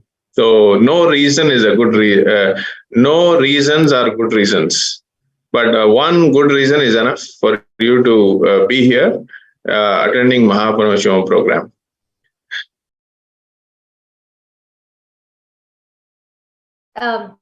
Yes, I actually, like you were sharing beautifully, all our reasons, valid, invalid, right, wrong, good, bad, does not matter. But for you to experience the truth of Paramashiva, all you need to do, like Sanji beautifully put it, you just need to reason out, season out, hang out, and chill out with Paramashiva. That's all you need to do for you to manifest the extraordinary experience of Paramashivoham. And everything, in all the decisions that we are taking, all the logical conclusions that we are coming to, Swamiji gave the powerful solution, saying just reason out. Reason out continuously using your logic, rationality, and continuously see how using that rationality and ability to logically come to conclusion. Use that again and again and again to establish yourself for more and more in Paramashivatva. And actually, many times, when you just use your reasoning ability as a corrupt or a bad, cheap negotiation strategy with life or with others, you will constantly feel suffocated inside of you. You will feel deprived, you will feel cheated, Whenever you use your ability to reason as a corrupt, bad, cheap negotiation strategy with life and others, you will see you will constantly feel suffocated. You will feel deprived, cheated. If you use your ability to reason out, your ability to logically come to a conclusion, the tremendous violence, anger, just to fight with others, all that will actually it'll only come back to you. It'll only make you feel suffocated and deprived. So this whole thing, absolutely. it is that in Sanskrit it is absolutely. In Sanskrit, this word is called as antakarana, the antakarana buddhi, and when the ability to reason out is a tool which is gifted by Paramashiva to us. It is called as antakarana buddhi, which is gifted to us by Paramashiva. Just develop the reasoning, the ability to reason out, just the great truth that we are Paramashiva. When you just give that as a reason that you are Paramashiva, it becomes a conscious process. It does not anymore put you with that feeling that you are suffocated, you are feeling pressured, you're feeling cheated. None of that comes into play. When you use your antakarana, it becomes a conscious process where you can't just say, oh, okay, I believe I'm Paramashiva, so immediately let me manifest it. No, it's not just like that. Your belief will become solidified cognition when you start reasoning out with Paramashiva. If you start reasoning out with a fair, not even like you should look at the whole life with the eyes of a fairy tale, not like that. But just like Swami beautifully puts it, continuously reasoning out with Paramashiva. Anything that happens, doing your antakarana buddhi with Paramashiva, then what will happen is you will see that the experience of you being Paramashiva will get solidified in your inner space.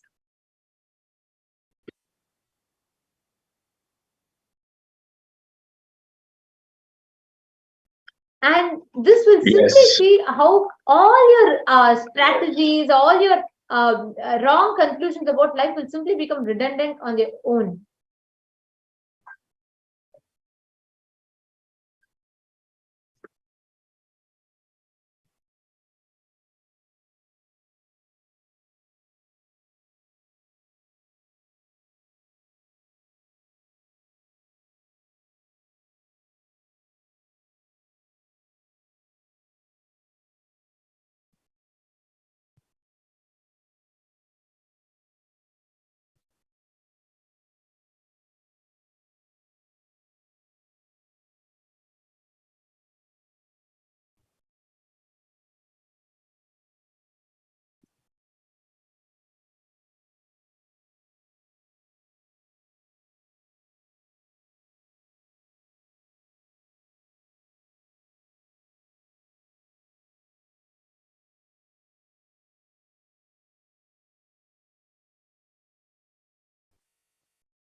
ब्रह्ममुरारिसुरार्चितलिङ्गं निर्मल निर्मलभाषितशोभितलिङ्गं जन्मजदुःखविनाशकलिङ्गं जन्मजदुःखविनाशकलिङ्गं तत्प्रणमामि नित्यानन्दलिङ्गं तत्प्रणमामि नित्यानन्दलिङ्गं ब्रह्ममुरारिसुरार्चितलिङ्गं निर्मलभाषितशोभितलिङ्गं जन्मजदुःखविनाशकलिङ्गं तत्प्रणमामि नित्यानन्दलिङ्गम्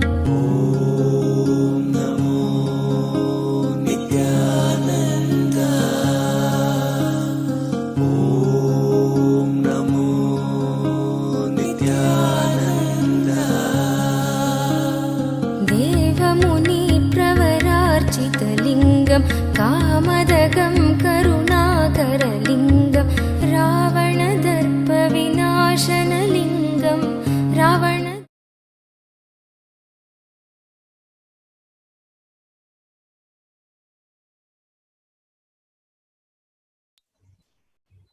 Nithyanandam.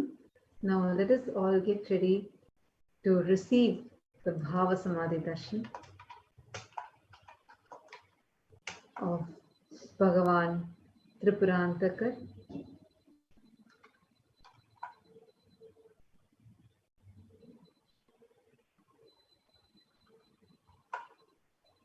So, as all of us are getting ready for the darshan, let's all understand further about Tripurantakar. The very how Bhagavan Tripurantakar comes, how he manifests, how he continues his Leela, his divine play of existence. Actually, as we all see in the Tiruvannamalai, in the chariot festival that is happening, like Swamiji was explaining to us, revealing to us, today we were all watching the videos, right? Swamiji was sharing, revealing to us about how the three enemies, the three asuras that we have in the life, the Tripurasuras, which is the fear, greed, and worry, this constantly comes into our life, keeps interfering without enabling us to do our decisions. That's why many of our decisions will not make any sense logically. Constantly it will push us to giving that experience, or constantly push us to giving us the experience of all the cognitions of life, which will make us feel suffocated. Now, this entire darshan, during the Bhava Samadhi darshan of Tripurantaka, we will see how we will be able to mirror the neurons, experience entanglement with that powerful component. And Swamiji manifests Bhagavan Tripurantaka, we will experience that powerful components and cognitions awakening in us. Actually, just by sitting for the darshan, right? Like when you're physically there to receive the darshan from Swamiji, it is direct, like physically the energy is getting transferred. Now, all of us are sitting via video conferencing, and many people sitting via one-way video conferencing. So, how do we receive this? How do we receive this initiation? How do we receive the Shaktis? How do we get out of whatever we are stuck with? Actually, Shiva Puranam beautifully tells, Avanarulale Avantal Vanangi. Only by his divine grace can we even reach him. Now, how do we reach him? Only through his grace. So, how can we receive his grace? How can we receive his initiation? The best part is, even if you're sitting right now, you might be sitting somewhere in London, or you might be sitting in Singapore, or you might be sitting in Bangalore, or you might be sitting in New York, you might be sitting in any corner of the world. But this initiation reaches you. How? How does that happen? It is through a very powerful process called as quantum entanglement.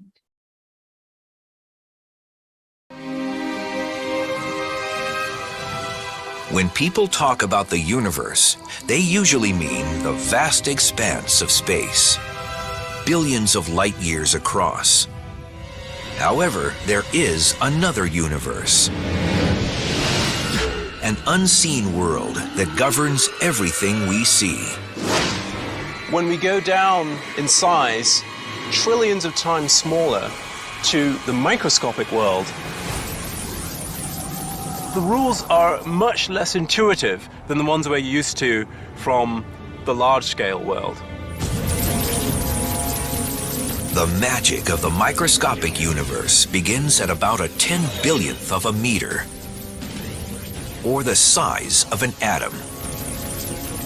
Matter behaves so differently at this level that scientists have developed an entirely new set of rules to describe what's going on. They call it quantum theory, and what it says is extraordinary. This baseball represents a subatomic particle, like an electron or a photon of light, that routinely does all sorts of weird, strange things in the microscopic universe. The subatomic version of this baseball can be invisible, can go through solid objects with ease, can be in multiple places at the same time, and can seemingly go backwards in time and change the past. This means I could throw this microscopic baseball to first base and to home plate at the same time, or change the seemingly predetermined outcome of a play while it's still going on. Now, this is the stuff of science fiction, but really, we know it to be true, or at least it appears to be true in our quantum world. We get all sorts of weird things happening. If scientists can understand how these weird things work, they'll be able to put them to use in our everyday world, revolutionizing modern computing and perhaps even allowing us to communicate across the cosmos instantly. The key to making these miracles come true is a process called quantum entanglement, and scientists are already harnessing this astounding discovery for both civilian and military purposes. In quantum physics, what happens to an object over here can instantly affect an object over here, and over here could be millions of miles away.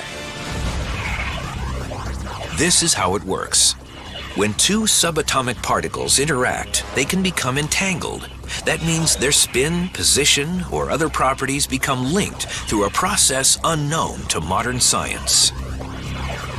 If you then make a measurement of one of the particles, then that instantaneously determines what the behavior of the other particle should be. And when the experiment is done, it's found that indeed the other particle's quantum state is exactly determined once you've made a measurement of the partner particle's quantum state. That means if a scientist observes one entangled particle and forces it to spin clockwise, the other entangled particle will immediately start spinning in the opposite direction. That seems intriguing, but it's hardly earth-shattering until you consider that the two entangled particles can be separated by billions of light years. And still, the moment you observe one particle's spin, you've dictated the other particle's spin. That's weird because it may suggest that information has traveled instantaneously, faster than the speed of light, from one particle to another. I don't understand it. I don't know that anyone does. Spooky action at a distance, as Einstein called it. What's surprising is that when you make a measurement of one particle, you affect the state of the other particle. You change its state. There's no forces or pulleys or, telephone wires. There's nothing connecting those things, right? How could my choice to act here have anything to do with what happens over there? So there's no way they can communicate with each other. So it is completely bizarre.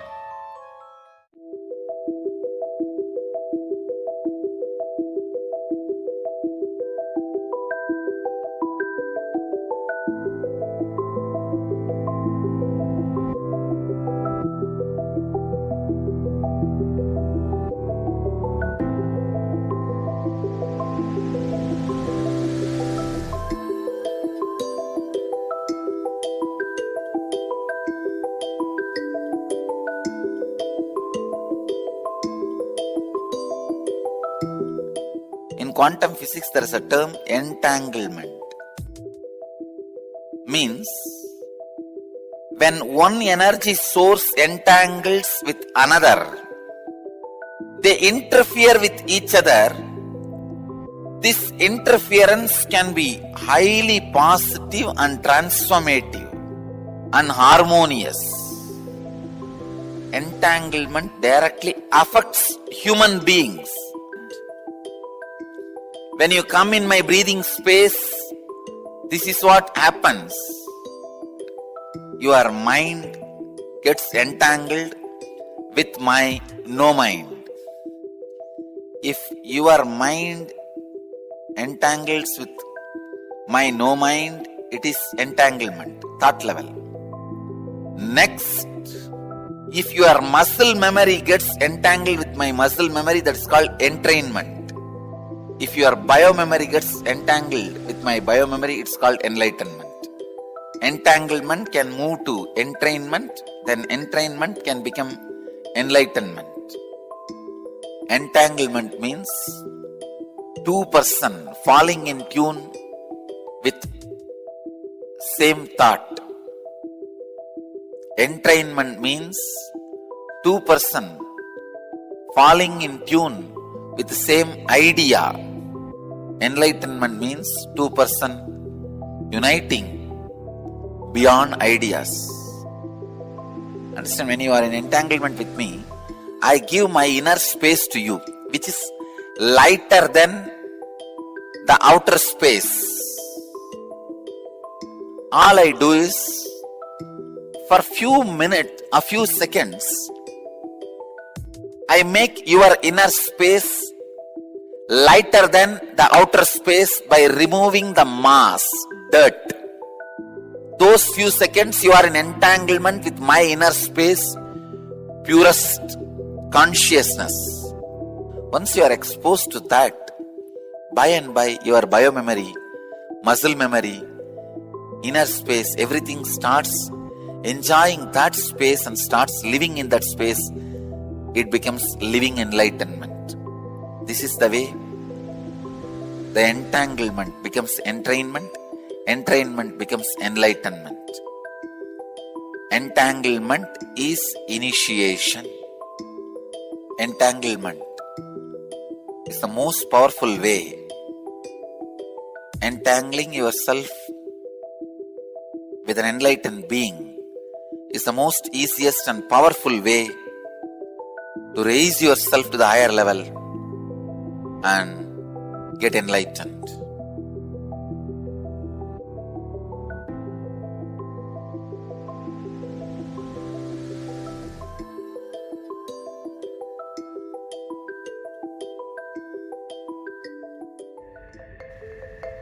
If somebody is swimming in the ocean, you stand and watch. Whatever brain activity is happening in that person's brain, even if you are watching, the same activities are mirrored in your brain. Meaning the same kind of electric and neurotic impulses are activated in your brain. Now you know why just by gazing into my eyes, you are in the space of completion. I am swimming in the ocean of consciousness in the space of completion. So naturally, you are absorbed in total absorption. Actually, total absorption, totally being absorbed happens during energization. Whether you are there or not, it's my job. I just pull you to that space during the energization, so you cannot escape. It's replicating the highest neural activities inside me, experiencing and living life with the cognition, energy, and the inner space of an incarnation. You just sit and absorb. That's all.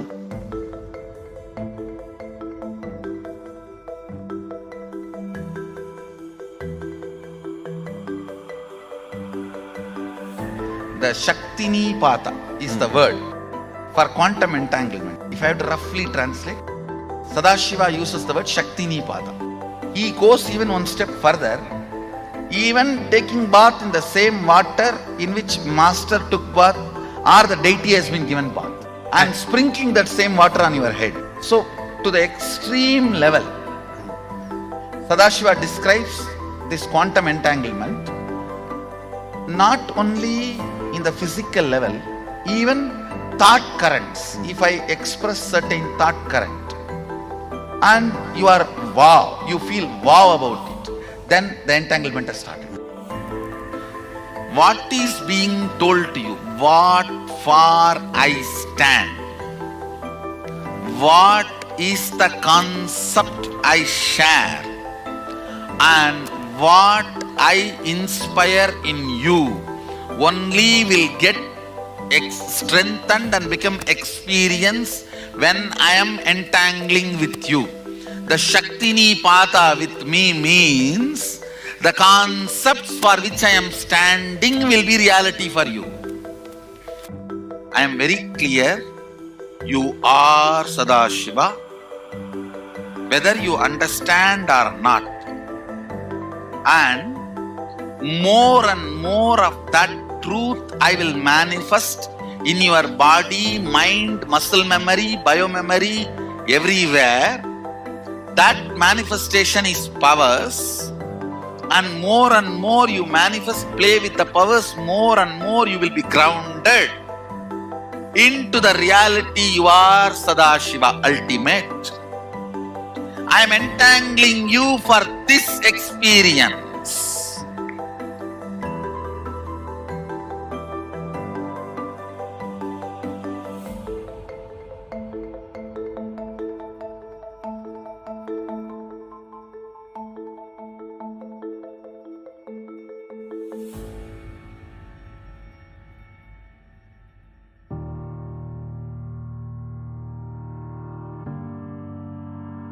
It is a pure spiritual process.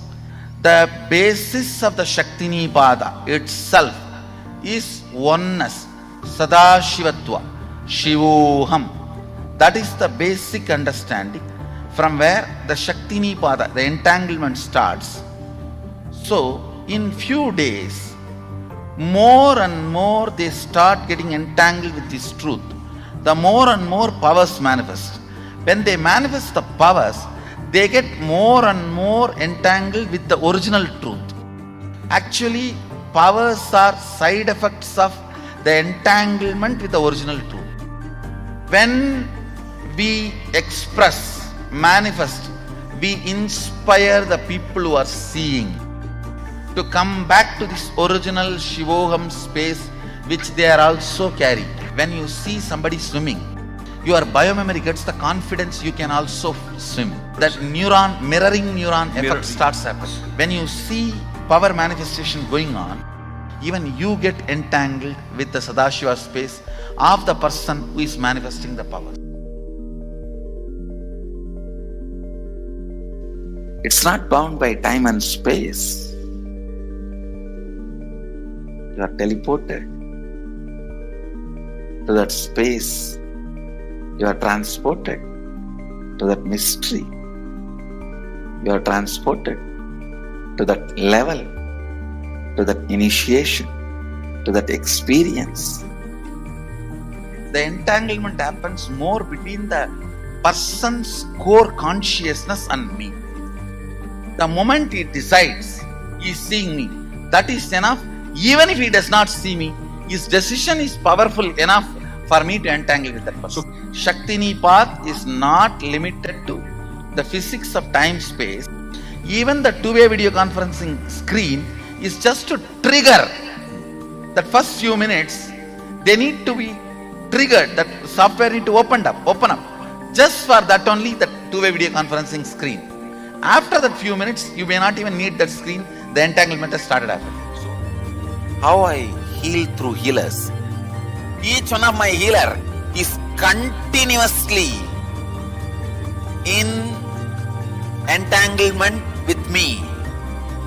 He may be wherever he is. That is what I prove when I materialize.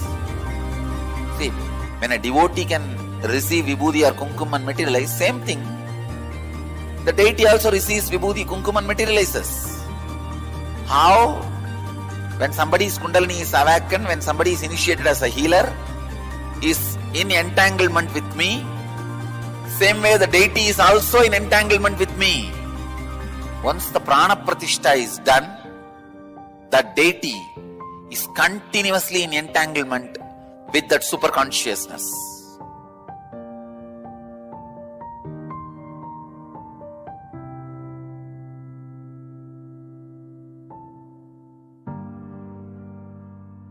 I can give you a simple technique to have entanglement with me.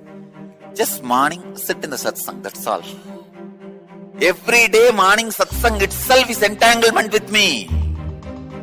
If you are in the entanglement level, just physical healing happens. If you are in the entrainment level, means muscle memory, doing what I am saying, the transformation happens. If you are in the enlightenment level, just melting. The very mystical doors of life opens and the enlightenment, conscious explosion happens. And my every satsang is programmed, I can say, entanglement enabled. The constant entanglement happens. That is why many times the ideas which you never heard directly from my mouth or from the discourse, you will be telling to others. You would have heard only 5 ideas, but when you expand it to others, explain it to others, when others question you, you will have 25 ideas coming out of you. You may be thinking, where did I get this entanglement?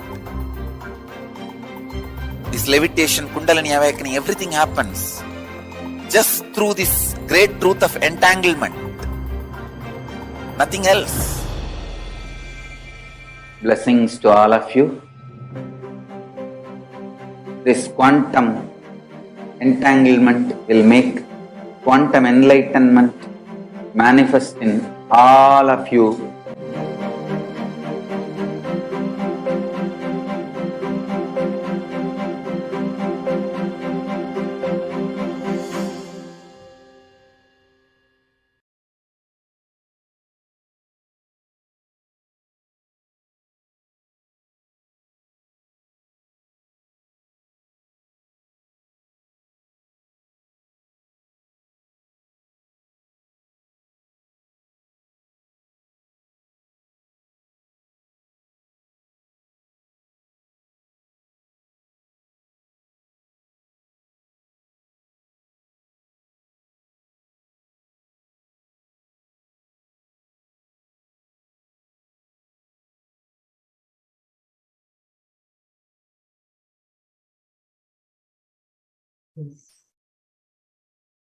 This quantum entanglement is what all of us are going to be experiencing in today's darshan.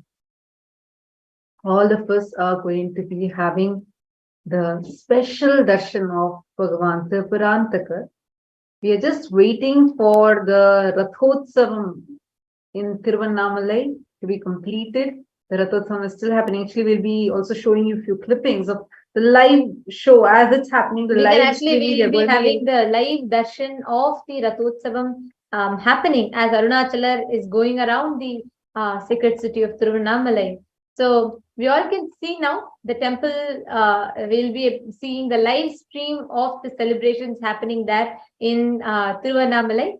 And right after the, like we can see here, right after this procession is concluded, like as soon as this is over, immediately we will be having the darshan of Bhagavan Tripurantakar, because that's when only after this procession is completed, only after that Bhagavan Tripurantakar actually manifests. So all of us can see the procession over here.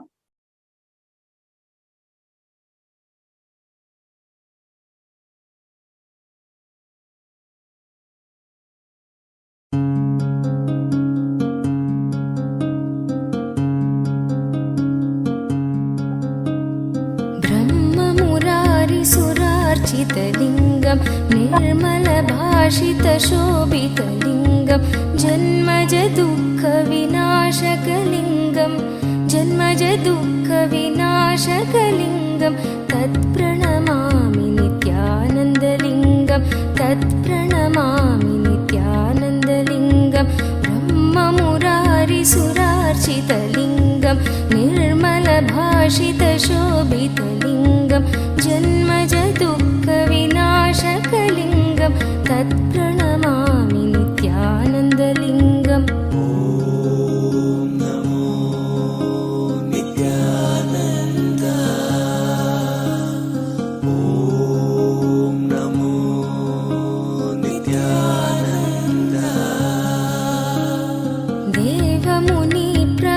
देवमुनिप्रवरार्चितलिङ्गं कामदगं करुणाकरलिङ्गं रावणदर्पविनाशनलिङ्गं तत्प्रणमामि नित्यानन्दलिङ्गं तत्प्रणमामि नित्यानन्दलिङ्गं।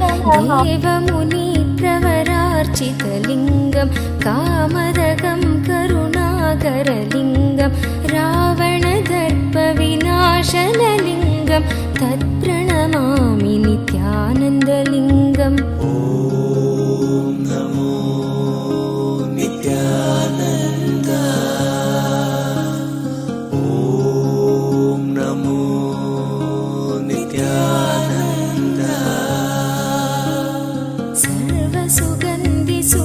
सर्वसुगन्धिसुलेपितलिङ्गं बुद्धिविवर्धनकारणलिङ्गम्।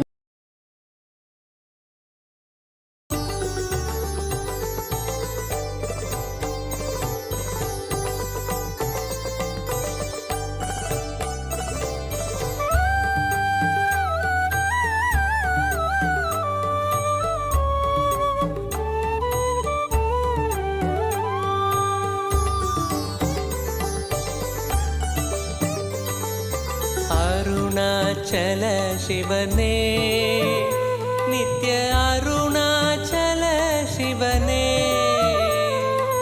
அபயம் தந்தம்மை ஆட்கொண்டிடவே அபயம் தந்தம்மை ஆட்கொண்டிடவே கருணையால் உதித்தவனே நித்ய அருணாச்சல சிவனே சிவனே நித்ய அருணாச்சல சிவனே அபயம் தந்தம்மை ஆட்கொண்டிடவே அபயம் தந்தம்மை ஆட்கொண்டிடவே கருணையால் உதித்தவனே நித்ய அருணாச்சல சிவனே.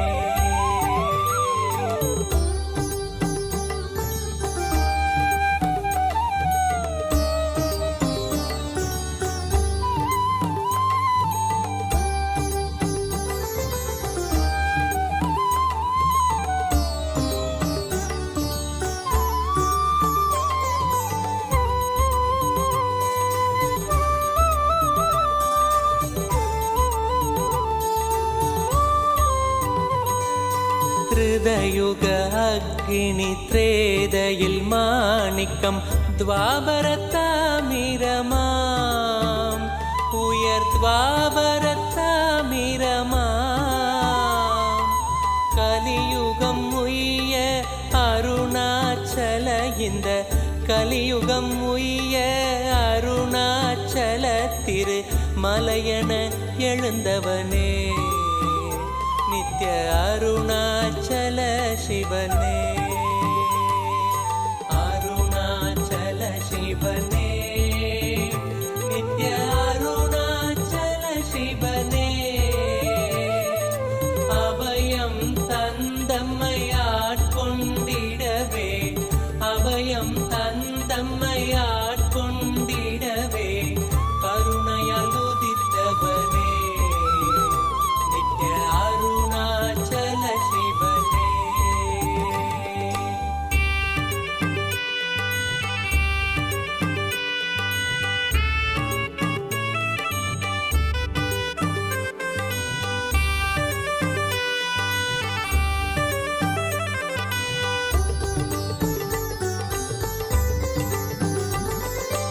உன்முகம் சென்றதில் அன்பு மலர்ந்திட ஆனந்தம் தருபவனே நித்ய ஆனந்தம் தருபவனே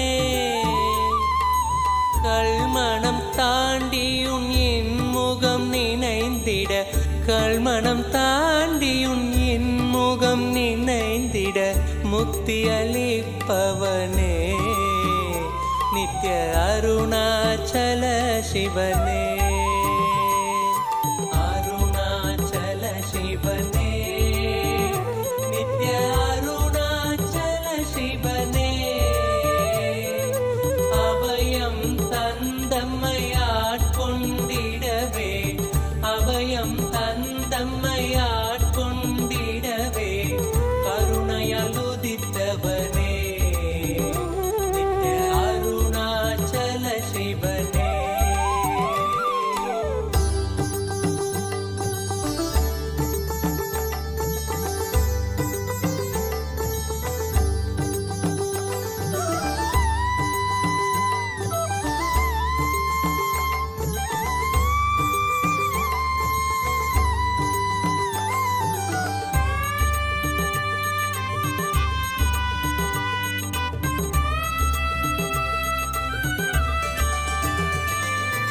மாதவம் செய்தந்த மங்கையும் ஏங்கிட பாகத்தை தந்தவனே இடபாகத்தை தந்தவனே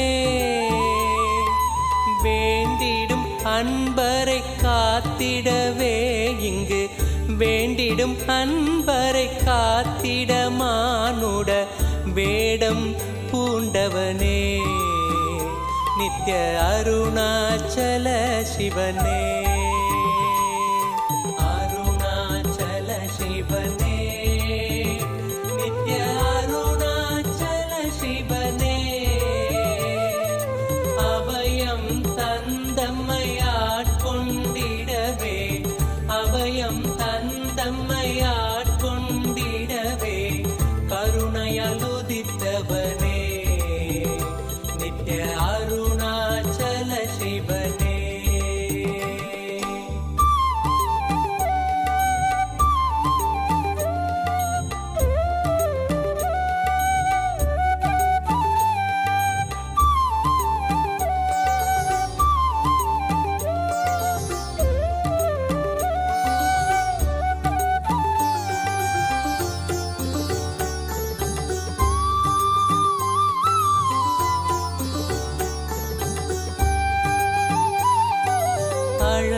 அழலுருவாகினும் அடி தோளும் மாந்தரை நிழலென காப்பவனே குளிர் நிழலென காப்பவனே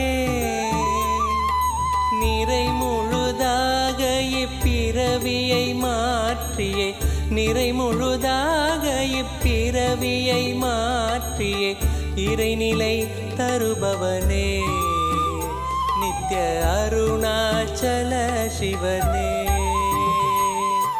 அருணாச்சல சிவனே நித்ய அருணாச்சல சிவனே அபயம் தந்தம்மையாட்கொண்டிடவே அபயம் தந்தம்மையாட்கொண்டிடவே கருணையால் உதித்தவனே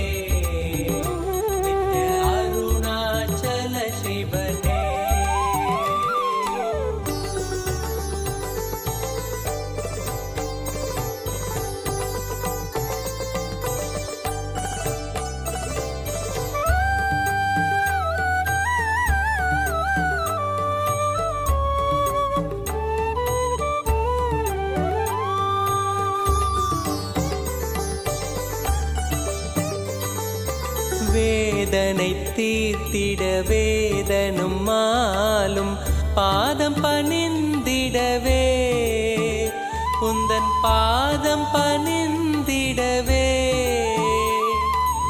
ஆதியும் அந்தமில்லாதந்த ஜோதி ஆதியும் அந்தமில்லாதந்த ஜோதியின் ரூபம் தரித்தவனே நித்ய அருணாச்சல சிவனே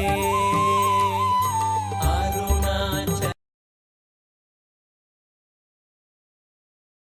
Yes, there's a wonderful it's really nice to even just witness this whole happening where Arunachala, Paramashiva goes around the entire temple city and he blesses everyone. And actually, we are really, really blessed and fortunate because for us, Arunachala is not just in Achala Murthy form, means he's not just in the unmoving form, he's not just in Archavatara, he has also manifested as Nijavatara, as Sachala Murthy, to bless us all with this beautiful process, beautiful preparation, and beautiful experience to have for us to experience the highest reality of ourselves, highest space of consciousness, Paramashivoham. And now it is time for all of us to get ready for the darshan of Tripurantakar. And we will now be understanding about the science of Bhava Samadhi Darshan. What is Bhava Samadhi Darshan? Now, how many of you watched the videos that we just were watching? How many of you watched about and understood about what is quantum entanglement, what is mirror neurons, and what exactly happens to us during the darshan? How many of you understood it? Please put yes in the chat, and please take a few minutes and type out whatever you have understood so far.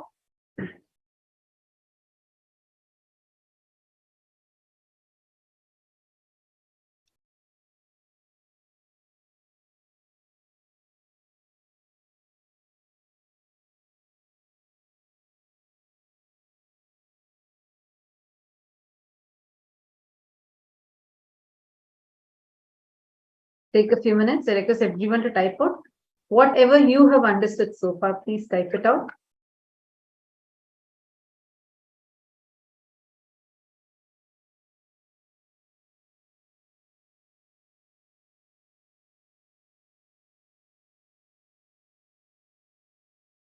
Okay. So now let's see what exactly is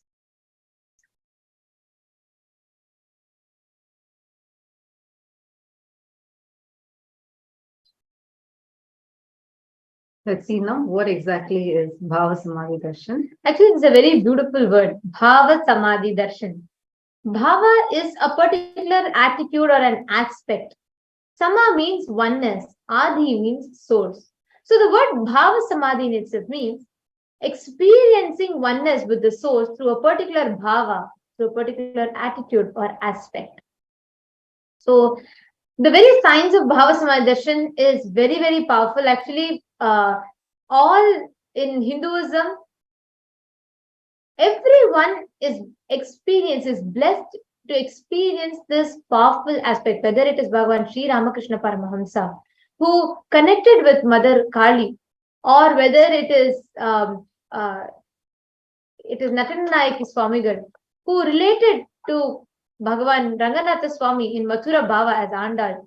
Like this, everyone, the Bhava Samadhi Darshan has been like an integral part of Hinduism. It's a very sacred science, a very beautiful science, where people connected to the highest states of consciousness, the higher existence, the divine beings through avatars. And this science is very unique, exclusive to Hinduism. Only Sanatana Hindu Dharma has this science of bringing the deities into physical form, and for us to be able to connect with them, physically be able to experience them. And today we all are blessed because today we are going to be receiving the Bhava Samadhi Darshan of Bhagavan Tripurantakar. Understand, Swamiji very beautifully revealed the video that we had watched earlier, how the worst thing that can happen to any human being is to lose the Guru Bhakti in them. To lose the Bhakti, the devotion, is the worst thing that can happen to any human being, to anyone. And that is why, because the Tripurasuras, they were great Shiva Bhaktas, and because their arrogance started increasing more and more, their ego started increasing more and more, Paramashiva just removes the component of Bhakti off from them. The moment Shiva Bhakti goes away from them, they get destroyed. All their destruction starts, Paramashiva just opens his third eye, and all three of them get destroyed. Understand, just if you have Bhakti in your life, you will flower in phenomenal ways. the best way, the best space right now for all of us to receive the darshan is from this space of bhakti. Actually, that is why bhakti should be practiced until the experience of oneness manifests completely. Anything which invokes sacred sentiments in us, any action which invokes the sacred sentiments in us, has to be repeated till those sentiments becomes your cognition, whether it is puja, even the small puja that you do before you receive Swamiji every day. Understand, you need to practice it till that experience become a cognition in you. That is why it's very, very, very important for us just and understand. Another thing is, all of us here that have been connected to Swamiji for last so many years, we've definitely been knowing, we'll have this as an experience itself, how at any difficult times, you just need to hold on to Swamiji. He will take care of it. Completely he'll take care of it, because every time there's nothing that can ever go wrong, nothing he'll ever let you down into. He might test your will persistence. He might test your bhakti. It'll just be a test. But it'll never be something to put us down. If you just hold on to him, knowing very well he is the one who's testing you, and he is the one who's going to make you pass the test also, just holding on to him is enough. That holding on to the bhakti with the Guru is enough. You will manifest Bhagavan Tripurantakar in you, and all the demons, the arrogance, ego, the Maya, all these things that are sitting inside us, which is blocking us from experiencing this, which is blocking us from manifesting the life the way we want, to experience our life to its ultimate potential, and to experience and having the continuous experience of bhakti, the Guru Bhakti. All those demons will be destroyed by Tripurantakar. That is why today's darshan is extremely powerful. Any of you, whoever would want, if you want to achieve completion in this, if you want to all the arrogance and ego and all that which is sitting inside you as demons, if you want that to be destroyed, hold on to Guru Bhakti. Right now, let us all sit in that space of deep devotion and immense gratitude. Paramashiva himself has come down again, the Nijavatara, physical embodied form of Swamiji, Bhagavan Shri Nithyananda Paramashivam, and we are going to be experiencing Bhagavan Tripurantakar through him. So let us all get ready now